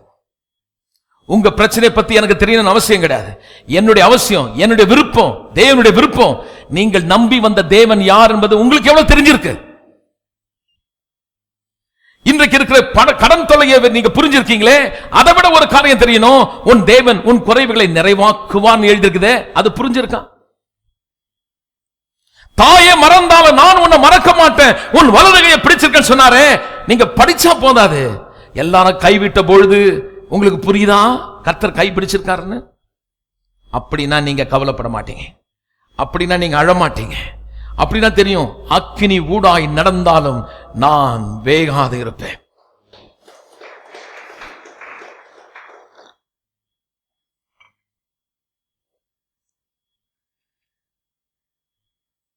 சில சொல்றாங்க கோபம் வந்துருச்சு பிரதர், அதான் ரொம்ப முட்டாள்தனமா ஆயிட்டேன். சோ கோபம் நிறையும் பொழுது he produced madness. அப்ப கோபத்தில் நிறையறதுன்றது புரியுது நமக்கு இல்லையா? கோபம் வருது, கோபம் நிறையுது, எல்லாம் சொல்லுங்க. கோபம் நிறைஞ்ச பிறகு வாயில வருது. எப்படி அதை நான் உங்களுக்கு எடுத்து காட்டுறேன் பாருங்க. பவுல் எப்படி பேசுறா பாருங்க. 30வது வசனம், எபேசியர் 4:30. நீங்கள் மீட்கப்படும் நாளுக்கென்று முத்திரையாக, அடையாளமாக, அவருக்கு சொந்தமானவர்களாக, எல்லாம் சொல்லுங்க முத்திரை. என்ன பாருங்க, எல்லாம் சொல்லுங்க முத்திரை. முத்திரைனா ப்ரொடெக்டட். ஒரு லெட்டர் வாங்கி அந்த லெட்டர்ல சீல் போட்டிருந்தா கவர்மெண்ட்ல ஒரு அரக்கு சீல் போடுவாங்க, பார்த்துருக்கீங்களா? முத்திரை போட்டு எல்லாரும் திறக்க முடியாது, அது ப்ரொடெக்டட். எலெக்ஷன் போடுறாங்களே, ஓட்டு போட்ட பிறகு அந்த ஓட்டு பெட்டியில ஒரு சீல் போடுவாங்க, நீங்க போய் திறந்துட முடியாது, சுட்டுருவாங்க. அதிகாரம் பெற்றவன் தான் திறக்க முடியும். It means protected. அப்போ பரிசுத்த ஆவியானவர்கள் முத்திரை போட்டிருக்கேன்னா என்னை யாரும் திறக்க முடியாது, என்னை யாரும் தொட முடியாது. I am already protected. முத்திரை போட்டிருக்கேன்னா அந்த லெட்டர் உங்களுக்கு தான் சொந்தம். அப்படின்னா ஆவியானவர் முத்திரை போட்டீங்கன்னா நீங்க அவருக்கு சொந்தம். இதெல்லாம் நீங்க எப்படி படிக்கணும்னா கான்டெக்ஸ்ட் பண்ணாதான் இதெல்லாம் புரியுங்க. நீங்க இப்ப நம்மலாம் வந்து சிட்டியில இருக்கும் பாருங்க, அதனால நமக்கு சொன்னா சிலதெல்லாம் விளங்க மாட்டேது. முத்திரை அப்படியே நம்ம லேசா படிச்சுட்டு, அதனால கொஞ்சம் நம்ம ஊருக்கு ஏற்ற மாதிரி உங்களுக்கு சொல்றேன், உங்களுக்கு புரியும் பாருங்க. இந்த கிராமத்திலாம் போனீங்கன்னா எருமாடுங்க, பசு மாடுங்க நிறைய வச்சிருப்பாங்க. பக்கத்துக்காரன் மாடு வச்சிருப்பான், இந்த பக்கத்துல இருக்கிற மாடு வச்சிருப்பான், அந்த வீட்டில் இருக்கிறவன் அந்த தெருவில் அவன் மாடு அவனுக்குன்னு தெரியறதுக்கு அந்த மாடு மேல ஒரு சீல் போட்டிருப்பான். அந்த சீல் போட்டவனே அந்த மாடு அந்த சொந்தக்காரனுக்கு சொந்தம், அந்த மாட்டுக்காருக்கு சொந்தமான இந்த மாடு அப்படின்னு ஒரு சீல். அதே மாதிரி உங்க பாஸ்போர்ட்ல ஒரு சீல் இருக்கும். அந்த சீல் சொல்லுது நீங்கள் இந்தியன். நீங்கள் இந்திய நாட்டுக்கு சொந்தம். உங்க மேல ஒரு சீல் போட்டிருக்கு, நீங்கள் தேவ ராஜ்யத்துக்கு சொந்தம். அப்ப என்னைக்கு அவருக்கு சொந்தம் ஆயிட்டீங்களோ உங்களை யாரும் தொட முடியாது. நீங்க என்ன பண்ணணும்னா சொந்தக்காரரை துக்கப்படுத்த கூடாது. எப்படி துக்கப்படுத்துறோம், என்ன பண்றோம்? எதிராக பாருங்க, சகல விதமான கசப்பு, கோபம், மூர்க்கம், கூக்குரல், தூஷணம். எல்லாம் சொல்லுங்க, கசப்பு, கோபம், மூர்க்கம், கூக்குரல், தூஷணம். சரி, பவுல் ஒரு பெரிய டீச்சர், ப்ராக்ரஸ் காட்டுறாரு படிப்படியா. ஒரு ஆள் ஓன்னு கத்துறாருன்னா அவர் திடீர்னு கத்த மாட்டார். முதல்ல அவருக்கு என்ன வருதுன்னா உள்ள கசப்பு வருது. இப்ப உங்களுக்கும் எனக்கும் உள்ள கசப்பு வந்துச்சுன்னா அது அடுத்தது அது முட்டை போட்டு குஞ்சு பொரிக்கும். அது எப்படி வரும்னா கசப்பு கோபத்தை பிறப்பிக்கும். கோபம் வந்த பிறகு கோபம் மூர்க்கத்தை கொடுக்குது, மூர்க்கம் சத்தத்தை கொடுக்குது, சத்தம் கெட்ட வார்த்தையை வாயில கொண்டு வரும். என்ன மாதிரி ஆர்டர் எழுதிருக்கு, ஒருத்தன் ரோட்ல நின்று கெட்ட கெட்ட வார்த்தையா பேசுறான்னா அந்த ஆள் மேல ஏற்கனவே ரொம்ப நாள் கசப்பு. தெரியாம பேசு, தெரியாமலாம் பேசல, நீ உள்ள கன்சீவ் பண்ணிருக்கீங்க. குடும்பத்துல மாமியார் மாமனாரும் மருமக மேல அப்படியே காரி அப்படியே உமிழ்நீர் துப்புற மாதிரி ரொம்ப கோமா திட்டுது. இல்ல அந்த மருமக அவங்க குடும்பத்துல திட்டுதுன்னா ரெண்டு பேருக்கு ஏற்கனவே ரொம்ப நாள் கசப்பு இருந்திருக்குது. ஆனா சும்மா வெளியில ஒரு ஆக்டிங் நடந்திருக்குது. அதே மாதிரி திடீர்னு உங்ககிட்ட யாரோ ஒருத்தர் ரொம்ப கோமா கெட்ட வார்த்தையில பேசுறாரு, ஏதோ ஒரு விதம் பேசுறாருன்னா நீ நாசமா போயிடுவ, என்ன ஆயிடுற பாருங்க அப்படியே வாயில வந்துச்சுன்னா தெரியாம பேசுறேன்னு சொல்றது இல்ல, அது ஏற்கனவே உள்ள இருந்திருக்குது. என்ன இருந்திருக்குது? கசப்பு. கசப்பு சொல்லுங்க.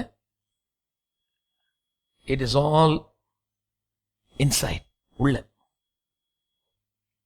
அப்போ இங்கே பவுல் சொல்லுகிறார், ஆவியானவரால் நீங்கள் நடத்தப்படுதல் என்று சொல்லும் பொழுது உள்ளே உள்ளே தேவனுடைய ஆவியினாலே நீங்கள் நிறையும் பொழுது நீங்க எப்படி ஆயிருங்கன்னா கூல், காம், கண்ட்ரோல்டு. ஹல்லேலூயா. எல்லாம் சொல்லுங்க, கூல், காம், கண்ட்ரோல்டு. பரவாயில்ல, இங்கிலீஷ்ல சொன்னா கூட தமிழ்ல சொல்ற பாருங்க. கூல்னு சொல்லும்போது நம்ம தமிழ்ல அதை சொல்றதே இல்லை, ஆனா ஹாட் ஆயிட்டாருன்றத சொல்றோம். சூடாயிட்டான் என் மனுஷன் அப்படியா, ரொம்ப சூடு பிடிச்சிட்டாரு அவரு. அதுதான் சொல்றேன், உனக்கு சூடு வராது, கூலா இருப்ப நீ. எந்த பிரச்சனையும் உங்களை சூடுபடுத்தாது. Hello, you been insulated. இந்த ரூமை நான் இன்சுலேட் பண்ணிருக்கேன். இப்போ வெளியில 38 டிகிரினா உள்ள 27 டிகிரிக்கு இன்சுலேட் பண்ணிருக்கேன், கூலா இருக்குது உள்ள. வெளியில எனக்கு கசப்பு, வெறுப்பு, குடும்பத்திலே 1000 காரியங்கள், பல காரியங்கள் என் மனதை தாக்கும் போது ஆவியான நிறையும் பொழுது யூ பீன் இன்சுலேட்டட். ஆவியானவராலே நீங்கள் பாதுகாக்கப்பட்டிருக்கிறீர்கள். ஆவியானவர் என்ன பண்றார்? உன்னை கூலா வைக்கிறார்.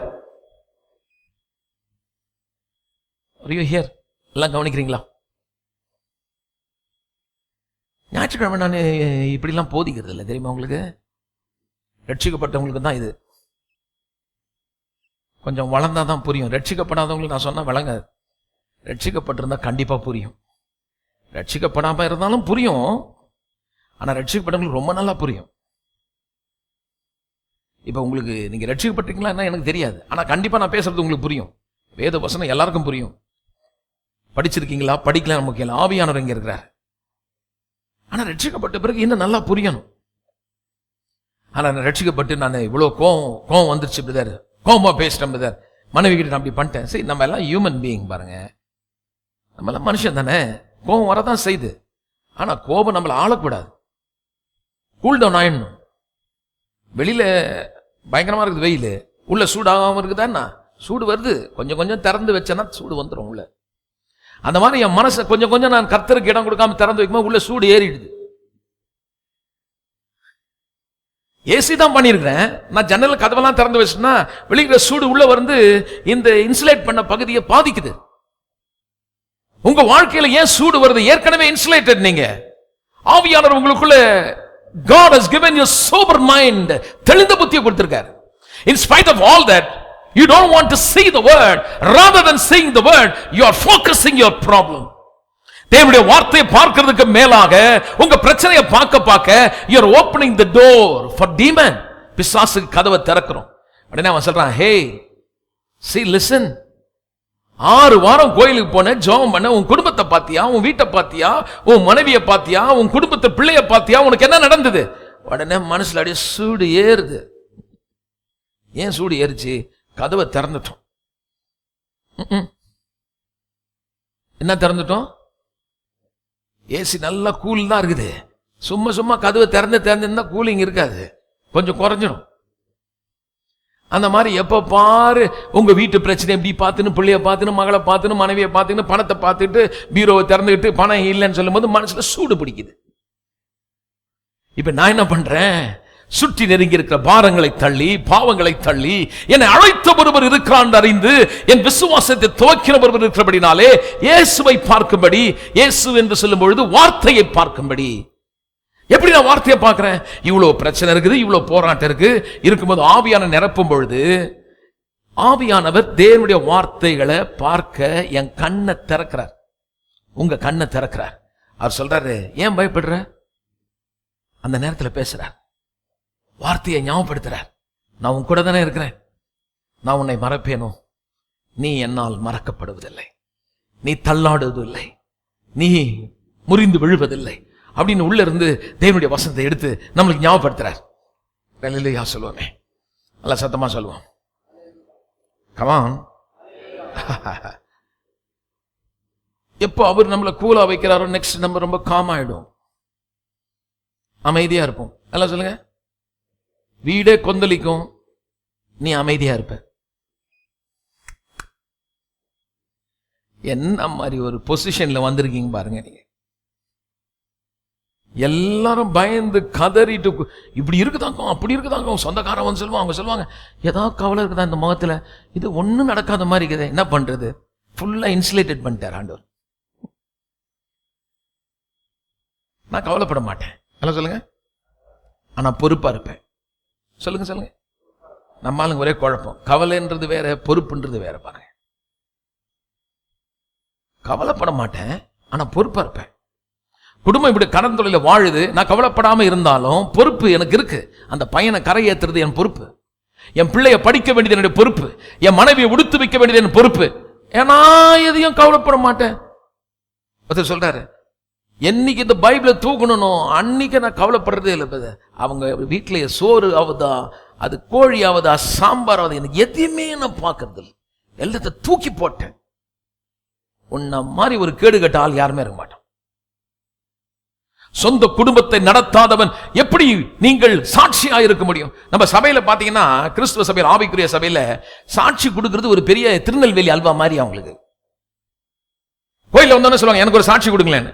விளையாட்டு மாதிரி கொடுத்துட்டுன்னு வைங்க, அவங்க பெரிய சிங்கர் நினைப்பு மைண்ட்ல. உடனே ஒரு பாட்டு வேற பாடுவாங்க. உடனே ஒன்னு பாட சொன்னாங்களா? சாட்சி ஒண்ணு கொடுக்க வேணாம், நீ சாட்சியா இருந்தா போதும். இவரு சாட்சி கொடுக்கறத இன்னொருத்தன் பாக்குறான், இருந்தாலும் சாட்சியே இல்லாம சாட்சி கொடுக்கறான்னு பாக்குறான்.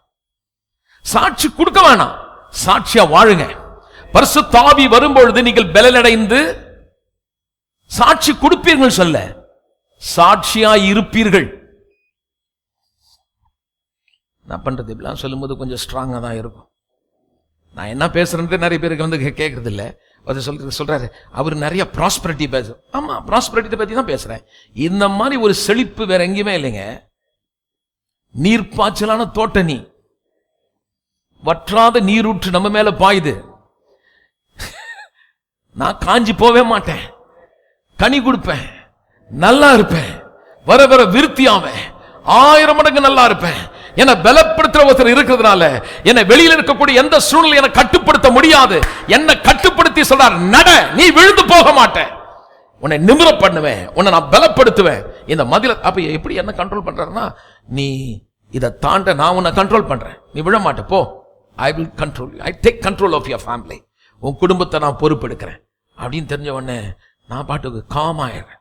ஏன்னா I've been controlled by his word. வார்த்தையினாலே என்னை கட்டுப்படுத்துகிறார். எல்லாம் சொல்லுவோம், வார்த்தையினாலே கட்டுப்படு. உடனே சந்தோஷம் உள்ள மகிழ்ந்து பொங்குது. வீட்டில் ஒன்றும் இல்லாமல் இருக்கும், ஆனா உள்ள ஒரு சந்தோஷம் பொங்குது. வீட்டில் எல்லாம் ஒரு மாதிரி பணம் இல்லாத மாதிரி இருக்கும், உள்ள ஒரு சந்தோஷம் பொங்குது. ஏன்னா என்ன ஆவியான உள்ள இந்த கண்ட்ரோல் பண்ணி வார்த்தையை சொல்றாரு, பயப்படாத, ஒரு தேசத்துடைய பஞ்சத்தை 24 மணி நேரத்தில் நான் மாத்திருக்கேன், செங்கடலை நான் பிளந்திருக்கேன், சிங்கத்தின் வாயை நான் கட்டியிருக்கேன், நீ எதுக்கு பயப்படுற? பக்கத்து வீட்டு சிங்கம் உருமுறதை பார்த்தா பயப்படுற, அது சிங்கம் இல்ல, அது அசிங்கம். நீ பயப்படாத, நான் உங்கூட எனக்கு கண்ட்ரோல் ஆயிடுது, நான் போய் சண்டை போட வேண்டிய அவசியம் இல்லை. சில நேரத்தில் உங்களை பார்த்து சில சிங்கம் பீஸ்டுங்க வந்து உருமும், என்ன பண்றேன் பாரு உன்னை, அதை பண்ண, நீ ஒன்னும் பண்ண வேணாம், பேச காமா இரு, பி காம், கூல். பிரச்சனை நேரத்தில் காமா கூலா இருக்கிறதுக்கு தான் ஆவியானவர் பவுல் சொல்றாரு, நீ இந்த உலக ஜனங்க மாதிரி இப்படி எமோஷன்ல கண்ட்ரோல் ஆகாம ஆவியானவரால் கண்ட்ரோல் பண்ணப்பட்டால், நீங்க கேட்கலாம், அது எப்படி பாஸ்டர் நான் கண்ட்ரோல் ஆக முடியும்? Already the power is inside of you. You possess. உங்களுக்குள்ளே தேவ வல்லமை உண்டு. பகலால பா சொல்லுங்க, வல்லமை தாரும் வல்லமை தாரும் ஜெபம் பண்ணாத, ஏற்கனவே உள்ள இருக்குது. நான் சொல்றது எல்லாமே கொஞ்சம் கான்ட்ரடிக்டா இருக்கும் கேட்கறதுக்கு, பரவாயில்ல, ஏன்னா நம்மளை தப்பாவே சொல்லிட்டாங்க. நீ நம்ம வல்லமை இல்லாத மாதிரியும் வல்லமை தாரும் வல்லமை தாரும், இல்ல உங்களுக்குள்ள இருக்கு. எல்லாம் சொல்லுவோம், எனக்குள்ளே தேவ வல்லமை இருக்கிறது. You possess God's power, God's grace, God's love. தேவனுடைய கிருபை, தேவனுடைய அன்பு, தேவனுடைய வல்லமை உங்களுக்குள்ளே இருக்கிறது. எல்லாம் சொல்லும், தேவனுடைய வல்லமை எனக்குள்ளே இருக்கிறது. இதை வந்து பவுல் சொல்றார். மரித்தோர் கிறிஸ்துவை எழுப்பின அதே ஆவியானவர், பாவத்திலும் அக்கிரமத்திலும் மரித்திருந்த உங்களை எப்படி தேவன் கிறிஸ்துவை மரித்தோர்ந்து உயிரோடு எழுப்பினாரோ அதே போல ஆவியானவர் உங்களுக்குள்ளே அந்த வல்லமையை வச்சிருக்காரு. அதனால தான் நீங்க உயிரை எழுந்தீங்க. ஒரு பிரசங்கியார் பிரசங்கம் பண்ணி நீங்க ரட்சிக்கப்படல, ஏன்னா நம்ம தான் செத்து போயிருக்கோமே. செத்து போன ஆளுக்கு தான். என்ன கொஞ்சம் நல்லா கவனிங்களேன், ஒரு மனுஷன் ரொம்ப கஷ்டமாகிறாரு, நீங்க கூட்டு வந்து கோயிலில் உட்கார வைங்க. இப்போ நான் அப்படி பிரசங்கம் பண்ண உடனே நீங்கள் சில பேர் இம்ப்ரெஸ்ட் ஆகலாம். உடனே உங்கள் ஃப்ரெண்ட்ஸ் எல்லாம் கூட்டி, பாப்பா இங்கே வந்து கேள்வி ரொம்ப நல்லா பேசுகிறாருன்னா, நீங்கள் கோயில் முடிச்ச பிறகு அவரை கேட்டு பாருங்க, எப்படி இருந்தது பிரசங்கம்? என்னப்பா ஒன்றுமே புரியலப்பா. உங்களுக்கு ஆச்சரியமா, எப்படி அவருக்கு புரியல? ஏன்னா அவர் செத்து போயிருக்காரு. சொல்லுங்க, எதுல செத்து போயிருக்காரு? ஆவியில செத்து இருக்காரு. இப்ப செத்து போன ஒரு பாடையை கட்டிட்டு அந்த பாடை பக்கத்துல அந்த ஆளை பாடியை வச்சுட்டு, என்ன பெத்தர் ஆசானாக்கா அந்த ஆள் பார்க்க போறானா?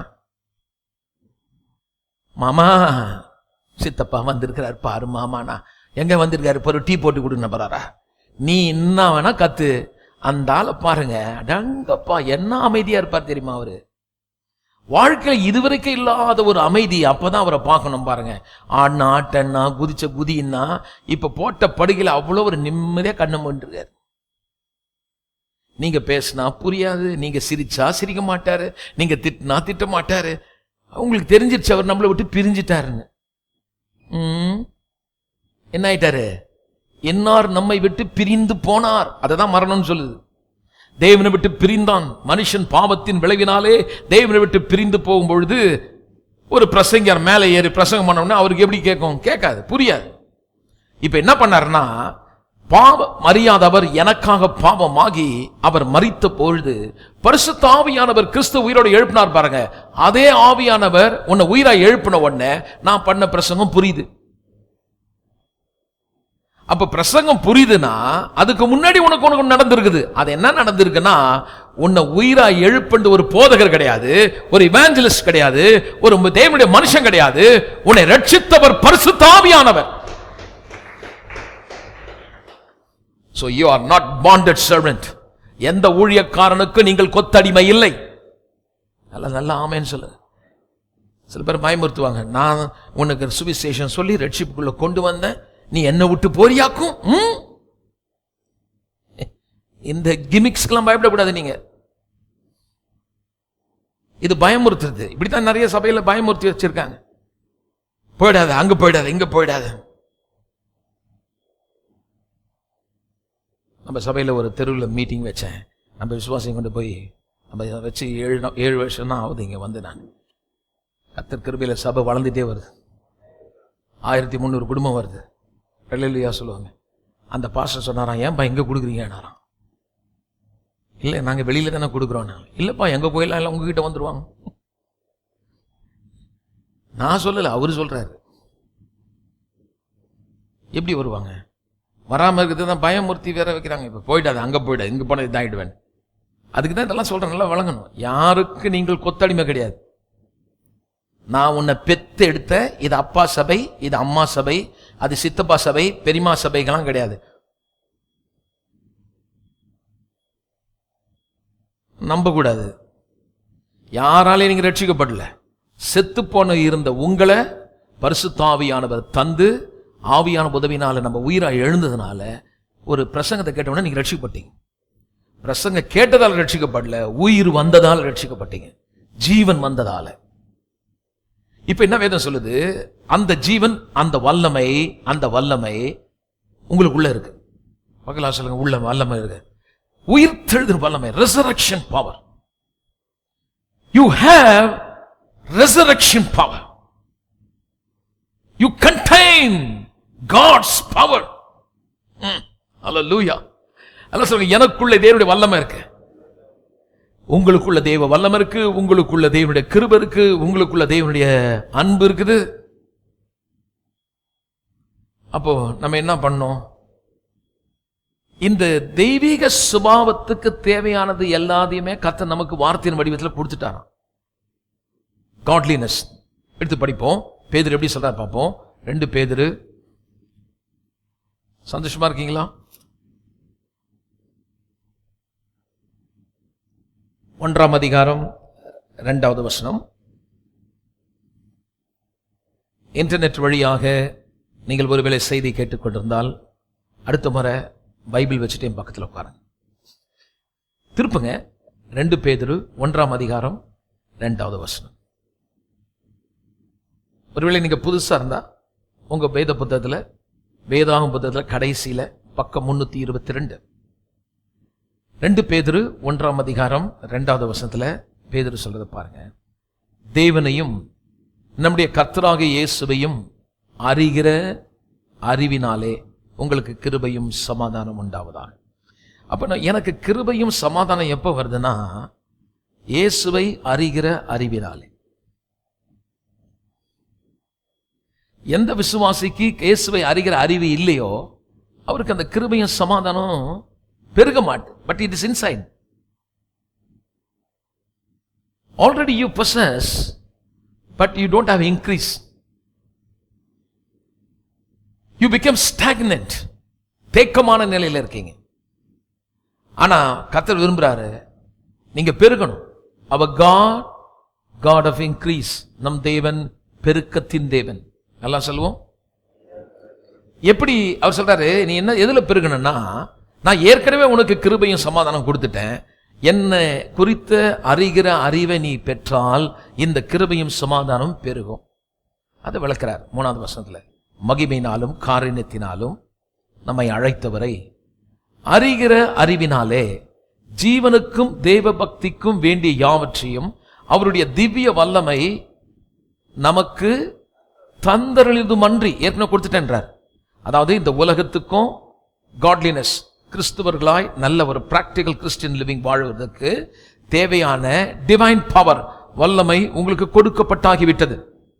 இச்சையினாலே உலகத்துக்குண்டான கேட்டுக்கு தப்பி அல்லது இந்த உலகத்தில் இருக்கக்கூடிய எல்லா தீமைக்கும் பிசாசின் தந்திரங்களுக்கு தப்பி டிவைன் நேச்சர், திவ்ய சுபாவத்துக்கு பங்குள்ளவர்களாகும்படி எப்படி எழுதாரு பாருங்க. திவ்ய சுபாவம், டிவைன் நேச்சர், தேவனுடைய அன்பு, இரக்கம், அந்த calmness, cool, control by spirit of God, all this kind of divine nature, தெய்வீக சுபாவம், அன்பு, நீடிய பொறுமை. எல்லாம் சொல்லுவோம். அன்பு, நீடிய பொறுமை, சாந்தம், தயவு, நற்குணம், சொல்லுவோமே. இதெல்லாம் தேவனுடைய சுபாவம். அன்பு தேவ சுபாவம், இரக்கம் தேவனுடைய சுபாவம், பொறுமை அல்ல நீடிய பொறுமை, தாழ்மை அல்ல மிகுந்த மனத்தாழ்மை, சாந்தம், இச்சை அடக்கம், நற்குணம், விசுவாசம், எல்லாம் செல்ஃப் கண்ட்ரோல். இதெல்லாம் இந்த சுபாவத்துக்கு நீங்கள் பங்குள்ள ஆகும் பொருட்டு உங்களுக்கு என்ன கொடுத்தானா? மகா மேன்மையும் அருமையான வாக்கு தத்தம் அல்லது தேவனுடைய வசனம் நமக்கு அளிக்கப்பட்டிருக்கிறது. இந்த மேடையில் நின்று எனக்கு என்ன சொல்றது கர்த்தர் கொடுத்தாருன்னா, உங்களுக்கு என்ன கொடுக்கப்பட்டதுன்னு விவரமா சொல்றதுக்கு தான் எனக்கு வேலை. இங்க நான் நின்றுட்டு நீங்கெல்லாம் வாங்க, நான் உங்களுக்காக ஜெபம் பண்றேன், நான் உங்களுக்காக 30 நாள் உபவாசம் பண்ணியிருக்கேன், பவர் அப்படி என் மேல இறங்கி இருக்கு, எல்லாம் வாங்கிட்டு போங்கன்றது வரல. டச் இதெல்லாம் நான் காட்டுறதுக்கு வரல. ஒன்னு 10 பேர் ஊடுறது, ஒருத்தர் ஆவியில நிறைய சொல்லி குச்சி குச்சி குச்சி இங்கிருந்து ஓடுறது, ஒரு ஒழுங்கினமா, இதெல்லாம் இட் இஸ் நாட் ரைட். அந்நிய பாஷை கர்த்தர் கொடுத்தார். நீங்க அந்நிய பாஷை பெற்றது எந்த ஆவியில பெற்றீங்கன்னா பரிசுத்த ஆவியில பெற்றீங்க. அந்த ஆவி எப்படின்னா ஜென்டில் ஸ்பிரிட். அதெல்லாம் சொல்லுங்க. ஜென்டில், மென்மையான ஆவின்னு சொன்னா தமிழ்ல புரியாது. நான் உதாரணம் சொன்னா ஸ்பெஷல் மசாலா தோசை. நீங்க ஹோட்டல்ல போயிட்டு, ஐயா பரிமாறும் தோழரே, அடியனுக்கு ஒரு விசேஷத்த நலமான ஒரு தோசை கொடுங்கன்னா, யோ என்னையா பேசுறேன்னு ஒரு ஸ்பெஷல் மசாலான்னு சொல்லி கொண்டு வந்து வச்சிடறோம். இந்த ஸ்பெஷல்ன்றது இப்ப தமிழ் வார்த்தை. இப்ப இங்க வேதம் சொல்லுகிறது, திவ்ய சுபாவத்துக்கு பங்குள்ளராகும் பொருட்டு மகா அருமையான வாக்குத்தத்தம் கொடுத்ததுனால நீங்க ஜென்டில் ஸ்பிரிட்டை பெற்றிருக்கீங்க. எல்லாம் சொல்லுங்க, ஜென்டில் ஸ்பிரிட். அப்ப ஜென்டில் மேனா வாழ்வீங்க. அதே மாதிரி எல்லா பெண்களும் ரொம்ப ஜென்டிலா பிஹேவ் பண்ணுவீங்க. ஆவி இறங்கின உடனே ஜென்டிலா இருப்பீங்க. ஆவி இறங்கின உடனே இப்படி ஒரு ஆவேசமா இருக்கு, ஆடுறது இல்லை.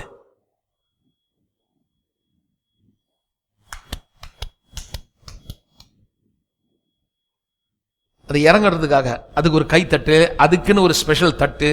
அன்னைக்கு ட்ரம்மர் வரலன்னா ஆவியானவர் இறங்கவே மாட்டார். அதுக்குன்னு ஆவியில நிரப்புறதுன்னு ஒரு ட்ரம்மர் வருவார். அவர் அடிச்சாதான் அந்த ட்ரம். நான்லாம் ரட்சிக்கப்பட்ட புதுசுல பரிசுத்த ஆவியை பெறத்துக்குன்னு ஒரு அண்ணன் இருப்பாரு. அந்த அண்ணன் ட்ரம்மர் அண்ணன். அவர் பக்கத்துல இருந்து ஒரு குச்சியை கொடுத்து துணியை சுத்தி நான் 2 குச்சி ரெடியா வச்சிருப்போம். அடிக்கிற அடியில குச்சியில இருக்கிற பஞ்சு எல்லாம் பிச்சுட்டு போனோடனே டக்குன்னு இன்னொன்னு கையில கொடுப்போம். அண்ணன் வல்லமை உண்டு, வல்லமை உண்டு, பொழிந்திருளும் வல்லமை. அடிக்க அடிக்க பிச்சு போடணும். 2வது குச்சி கொடுப்போம். கொடுக்க கொடுக்க நம்ம ஜனங்க ஆவில நிறைஞ்சு குச்சி ஓடுறதும் உருள்றதும் பிறல்றதும் எல்லாம் வேர்த்து விறுவிறுத்தப்பா இன்னைக்கு என்ன அபிஷேகம்டாப்பான்னு. இந்த ஆவேசம்லாம் இல்லை பாருங்க. என்ன பாருங்க, ஆவியானவர் வந்தாலுமே ஜென்டிலா இருக்கும். எவ்வளவுதான் குடிச்சாலும் நம்ம ஆளுங்க சொல்லுவாங்க பாருங்க, குடிச்சிருக்கான் ஆனா அவனுக்கு தெரியும் என்ன பேசுறான்னு. ஹலோ, கேட்டிருப்பீங்களே, குடிச்சிட்டு இருந்தா தெரியாத அவன் பண்றது, தெரியுது, தெரிஞ்சு தெரியாத மாதிரி பண்றான். அப்போ குடிகாரன் சொல்றான், நான் தான் குடிச்சிருக்கேன், எனக்கு தெரியாதா? குடிச்சா தெரியும் பிரதர், ஆனா என்ன ஒண்ணு கொஞ்சம் கண்ட்ரோல் இல்லாம இருக்குமே ஒழிய எனக்கு தெரியும் நான் என்ன பண்றேன்னு. அதே மாதிரி பரிசுத்த ஆவி வந்த உடனே எனக்கு தெரியும் நான் என்ன பண்றேன்னு. பரிசுத்த ஆவி உங்களுக்கு அடங்கி இருக்கு. ஒழுக்கமா செய்யணும். சொல்லுங்க, ஒழுக்கமா இருக்கணும். எல்லாம் ஒரு ஒழுங்கு, எல்லாம் ஒரு ஆர்டர். ஒரு ஆள் மூலையில இருந்து ஒருத்தர் தீர்க்கதரிசனம் சொல்றது, ஒருத்தர் அந்நிய பாஷை பேசுறது, ஒருத்தர் குதிக்கிறது, பாஸ்டர் பேசுறது ஒண்ணு என்ன சொல்ல வரான்னு யாருக்கு தெரிய மாட்டேது. திடீர்னு பாஸ்டருக்கே ஒரு தீர்க்கதரிசனம், அப்புறம் பக்கத்துல மொத்தம் ஆவலன்னு அவனை திட்டி திட்டி ஒரு தீர்க்கதரிசனம். இந்த நான் நேற்று தினத்திலே ஆவியானவருக்கு சொல்லிட்டாரு, இந்த வீட்டுல ஒரு மரணம் உண்டா போகுது. இங்க ஒருத்தன் கத்துறான். ஒழுக்கம் இல்லாததல்ல. பரிசுத்த ஆவியானவர் இருந்தா ரொம்ப ஜென்டிலா இருக்கும், ஆர்டரா இருக்கும், பக்தி விருத்தியாகும், காயங்கள் கட்டப்படும். அந்நிய பாஷை பேசும்போது பக்தி விருத்தி ஆகும். தீர்க்கதரிசனம் வரும்பொழுது உடைஞ்சு போன குடும்பம் கட்டப்பட்டு எழுப்பப்படும், காயப்பட்ட உள்ளெல்லாம் ஆறிடும், நல்லாயிடும், ரொம்ப நல்லா இருக்கும். எல்லாம் சொல்லுங்க, திரும்ப சொல்லு.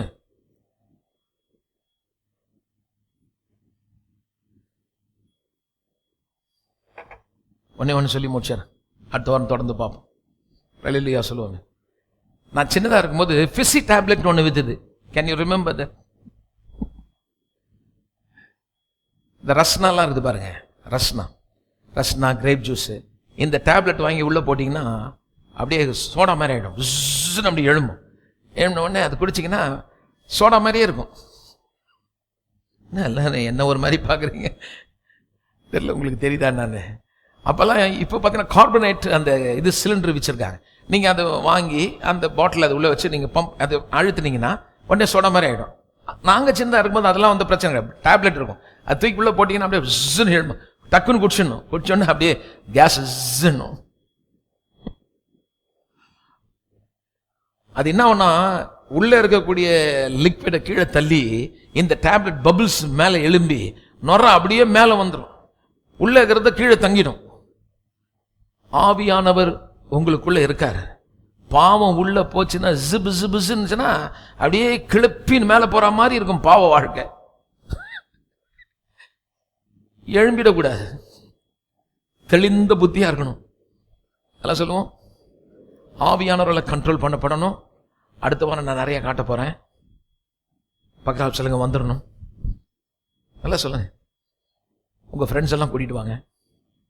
எப்படி ஒரு கிறிஸ்துவன், ஒரு பிராக்டிக்கல் கிறிஸ்டியன் லிவிங் எப்படி வாழறதுன்னு நம்ம தொடர்ந்து பார்க்க போறோம். ஆவியானவர் உதவினால தேவனுடைய சித்தம் இன்னதென்று அறிந்து கொள்வது எப்படின்றதுல முதலாவது காரியம் அதுவும் பரிசுத்தமாய் வாழ்வது. தேவனுடைய சித்தம் என்பது எல்லா மனுஷரும் ரட்சிக்கப்படுறது. அடுத்த குறிப்பு இப்ப நம்ம பார்த்துட்டு வர போறோம், சொல்லிட்டு வரேன். ஆவினாலே நிறைவது. அதெல்லாம் சொல்லுவோம், எப்படி ஆவினாலே நிறையிறது அது என்னன்னு சொல்லி இன்னும் கொஞ்சம் விவரமா அடுத்த வாரம் காட்ட போறேன். அப்புறம் காட்ட போறேன் பரிசுத்தமாய் இருப்பது தேவனுடைய சித்தம். இப்படி 5 காரியம், தேவனுடைய சித்தம் வெளியாக்கப்பட்ட 5 காரியத்துல நீங்க நல்லா ரூட்டட் ஆயிட்டீங்கன்னா ஸ்பெசிபிக்கா குறிப்பா உங்க வாழ்க்கையில கர்த்தருடைய சித்தம் நீங்க கண்டுபிடிப்பீங்க. இதுதான் பிரிலிமினரி, இதுதான் முதல் படி. ஹல்லேலூயா சொல்லுவாங்க.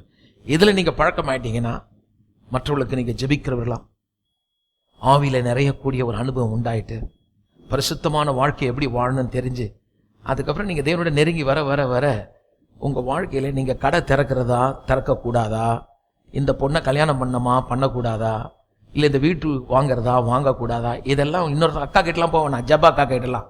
இந்த 5 காரியத்தில் நீங்க பாஸ் ஆயிட்டா மற்ற காரியம் குறிப்பான தெய்வ சித்தத்தை நீங்க நல்லா விளங்குவீங்க. உங்க எல்லாருக்கும் ஆவியானவர் கொடுக்கப்பட்டிருக்கிறார். நீங்க எல்லாரும் தீர்க்கதரிசிகள், நீங்கள் எல்லாம் பரிசுத்த ஆவியை பெற்றவர்கள். நீங்கள் அந்த ஆவியை பெற்றுக்கொள்ள முடியும். கர்த்தர் உங்களை நேசிக்கிறார். எழுந்து நாம் கர்த்தரை துதிப்போம். கர்த்தர் மிகவும் நல்லவர்.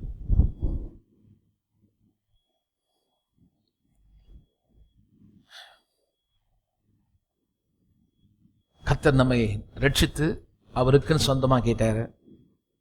இனிமேல் இந்த உலகத்தில் வாழும் பொழுது நம்ம நமக்குன்னு வாழக்கூடாது. நான் சொல்றேன், தப்பா எடுத்துக்காதீங்க. உங்க வீடு முக்கியம், உங்க மனைவி முக்கியம், உங்க பிள்ளை முக்கியம், உங்க எதிர்காலம் முக்கியம். ஆனா அதை விட முக்கியம், ரட்சிக்கப்பட்ட பிறகு கர்த்தர் சித்தம் என்னன்னு தெரியாமலே வாழ்ந்தோம்னா அது ரொம்ப தப்புங்க. அப்ப முதலாவது தேவனுடைய சித்தம் என்னன்னு காட்டினேன், எல்லாரும் ரட்சிக்கப்படுவது தேவனுடைய சித்தம். அப்ப எல்லாரும் ரட்சிக்கப்படணும்னா நான் ஏன் இருக்கிறேன்? கர்த்தர் என்னையும் உங்களையும் அதுக்கு தான் வச்சிருக்காரு. அவர் சித்தத்தை இந்த பூமியில நிறைவேற்றும்படி கர்த்தர் உங்களை வச்சிருக்காரு. பட் நம்மளுடைய சைட்ல நம்ம என்ன பண்ணியிருக்கோம்? நம்ம ஏதாவது பண்ணியிருக்கோமா? அதுக்காக ஏதாவது முயற்சி எடுத்திருக்கோமா? உள்ளத்துல ஒரு பாரம் இருக்கா? ஜெபிக்கணும்னு தோணுதா? சாட்சியுள்ளவர்களாக வாழ்றோமா? அநேகருக்கு இந்த நற்காரியங்களை கொண்டு போய் சொல்றோமா? ஏதாவது கர்த்தருக்கு ஏதாவது செய்திருக்கோமா? நீங்களே யோசிச்சு பாருங்க. அடுத்து நான் சொன்னேன், தேவனுடைய ஆவியிலே நிறைவது. அதை விளக்குறாரு, கம்பேர் பண்றாரு. துன்மார்க்கத்துக்கு எதுவான மதுபானம் பரிசுத்த ஆவியினால் நிறைவது. அப்ப என்னன்னு பாத்தீங்கன்னா, அது உள்ள இருக்கக்கூடிய ஒரு ஏஜென்ட். உள்ள என்ன சரக்கு இருக்கோ அந்த சரக்கு தான் வெளியில அவனை கண்ட்ரோல் பண்ணுது. சாராயமோ அது குடியோ அந்த உள்ள இருக்கிறது அந்த வெளிப்புறமான மனுஷனை கண்ட்ரோல் பண்ணுது. அதனால அவர் ஆண்டு கொள்ளுது. இப்ப உள்ள ஆவியானவர் இருந்தா என் மாம்சம் மனமோ ஆவியானவரால் கட்டுப்படுத்தப்படுது. அப்ப எப்படி கட்டுப்படுத்துறான்னு சொல்லும்போது, என் எண்ணங்களையும் என் வார்த்தைகளையும் மாற்றுவதற்கு ஆவியானவர் அவர் வார்த்தையும் அவர் எண்ணத்தையும் எனக்கு கொடுக்கிறார். ஏன் எண்ணங்களை மாத்துறாருன்னா, ஒரு மனுஷன் எண்ணம் எப்படி இருக்கோ அப்படிதான் அவன் இருக்கான். ஒரு மனுஷனுடைய பேச்சு கண்டிப்பா அவர் எண்ணங்களையும் அவருடைய தீர்மானத்தையும் அவர் செயலையும் அவர் பழக்கத்தையும் மாற்றி அவருக்கு ஒரு நல்ல ஒரு டெஸ்டினி அவருக்கு கொடுக்கும்.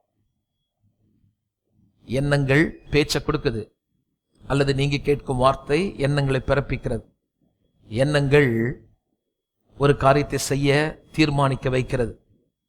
எதை ரொம்ப யோசிக்கிறீங்களோ, எதை ரொம்ப சிந்திக்கிறீங்களோ, அடுத்து அதோடைய விளைவு என்னன்னு பாத்தீங்கன்னா, எதை யோசிக்கல கண்டிப்பா அதை உங்களை செய்ய வைக்கும்.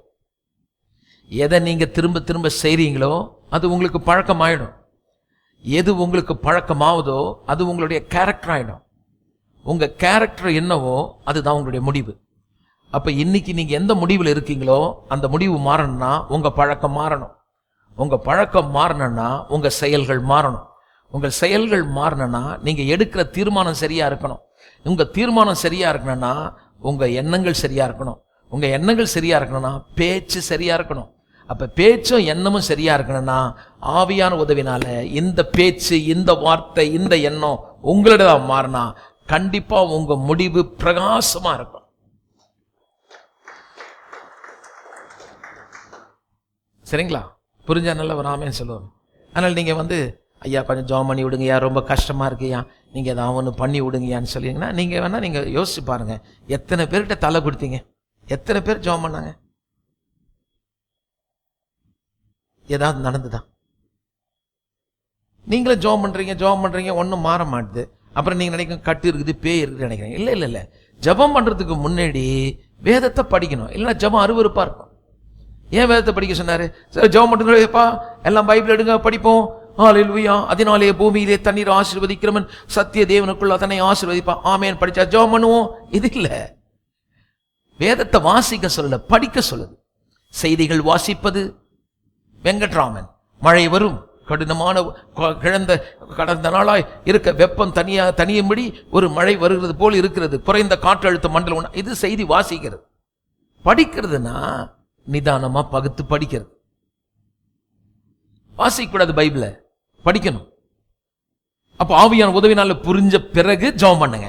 நான் யார், என் தேவன் எனக்கு என்ன செய்திருக்கிறாரு, அதன் அடிப்படையில் வசனத்தை சொல்லி ஜெபம் பண்ணணும்.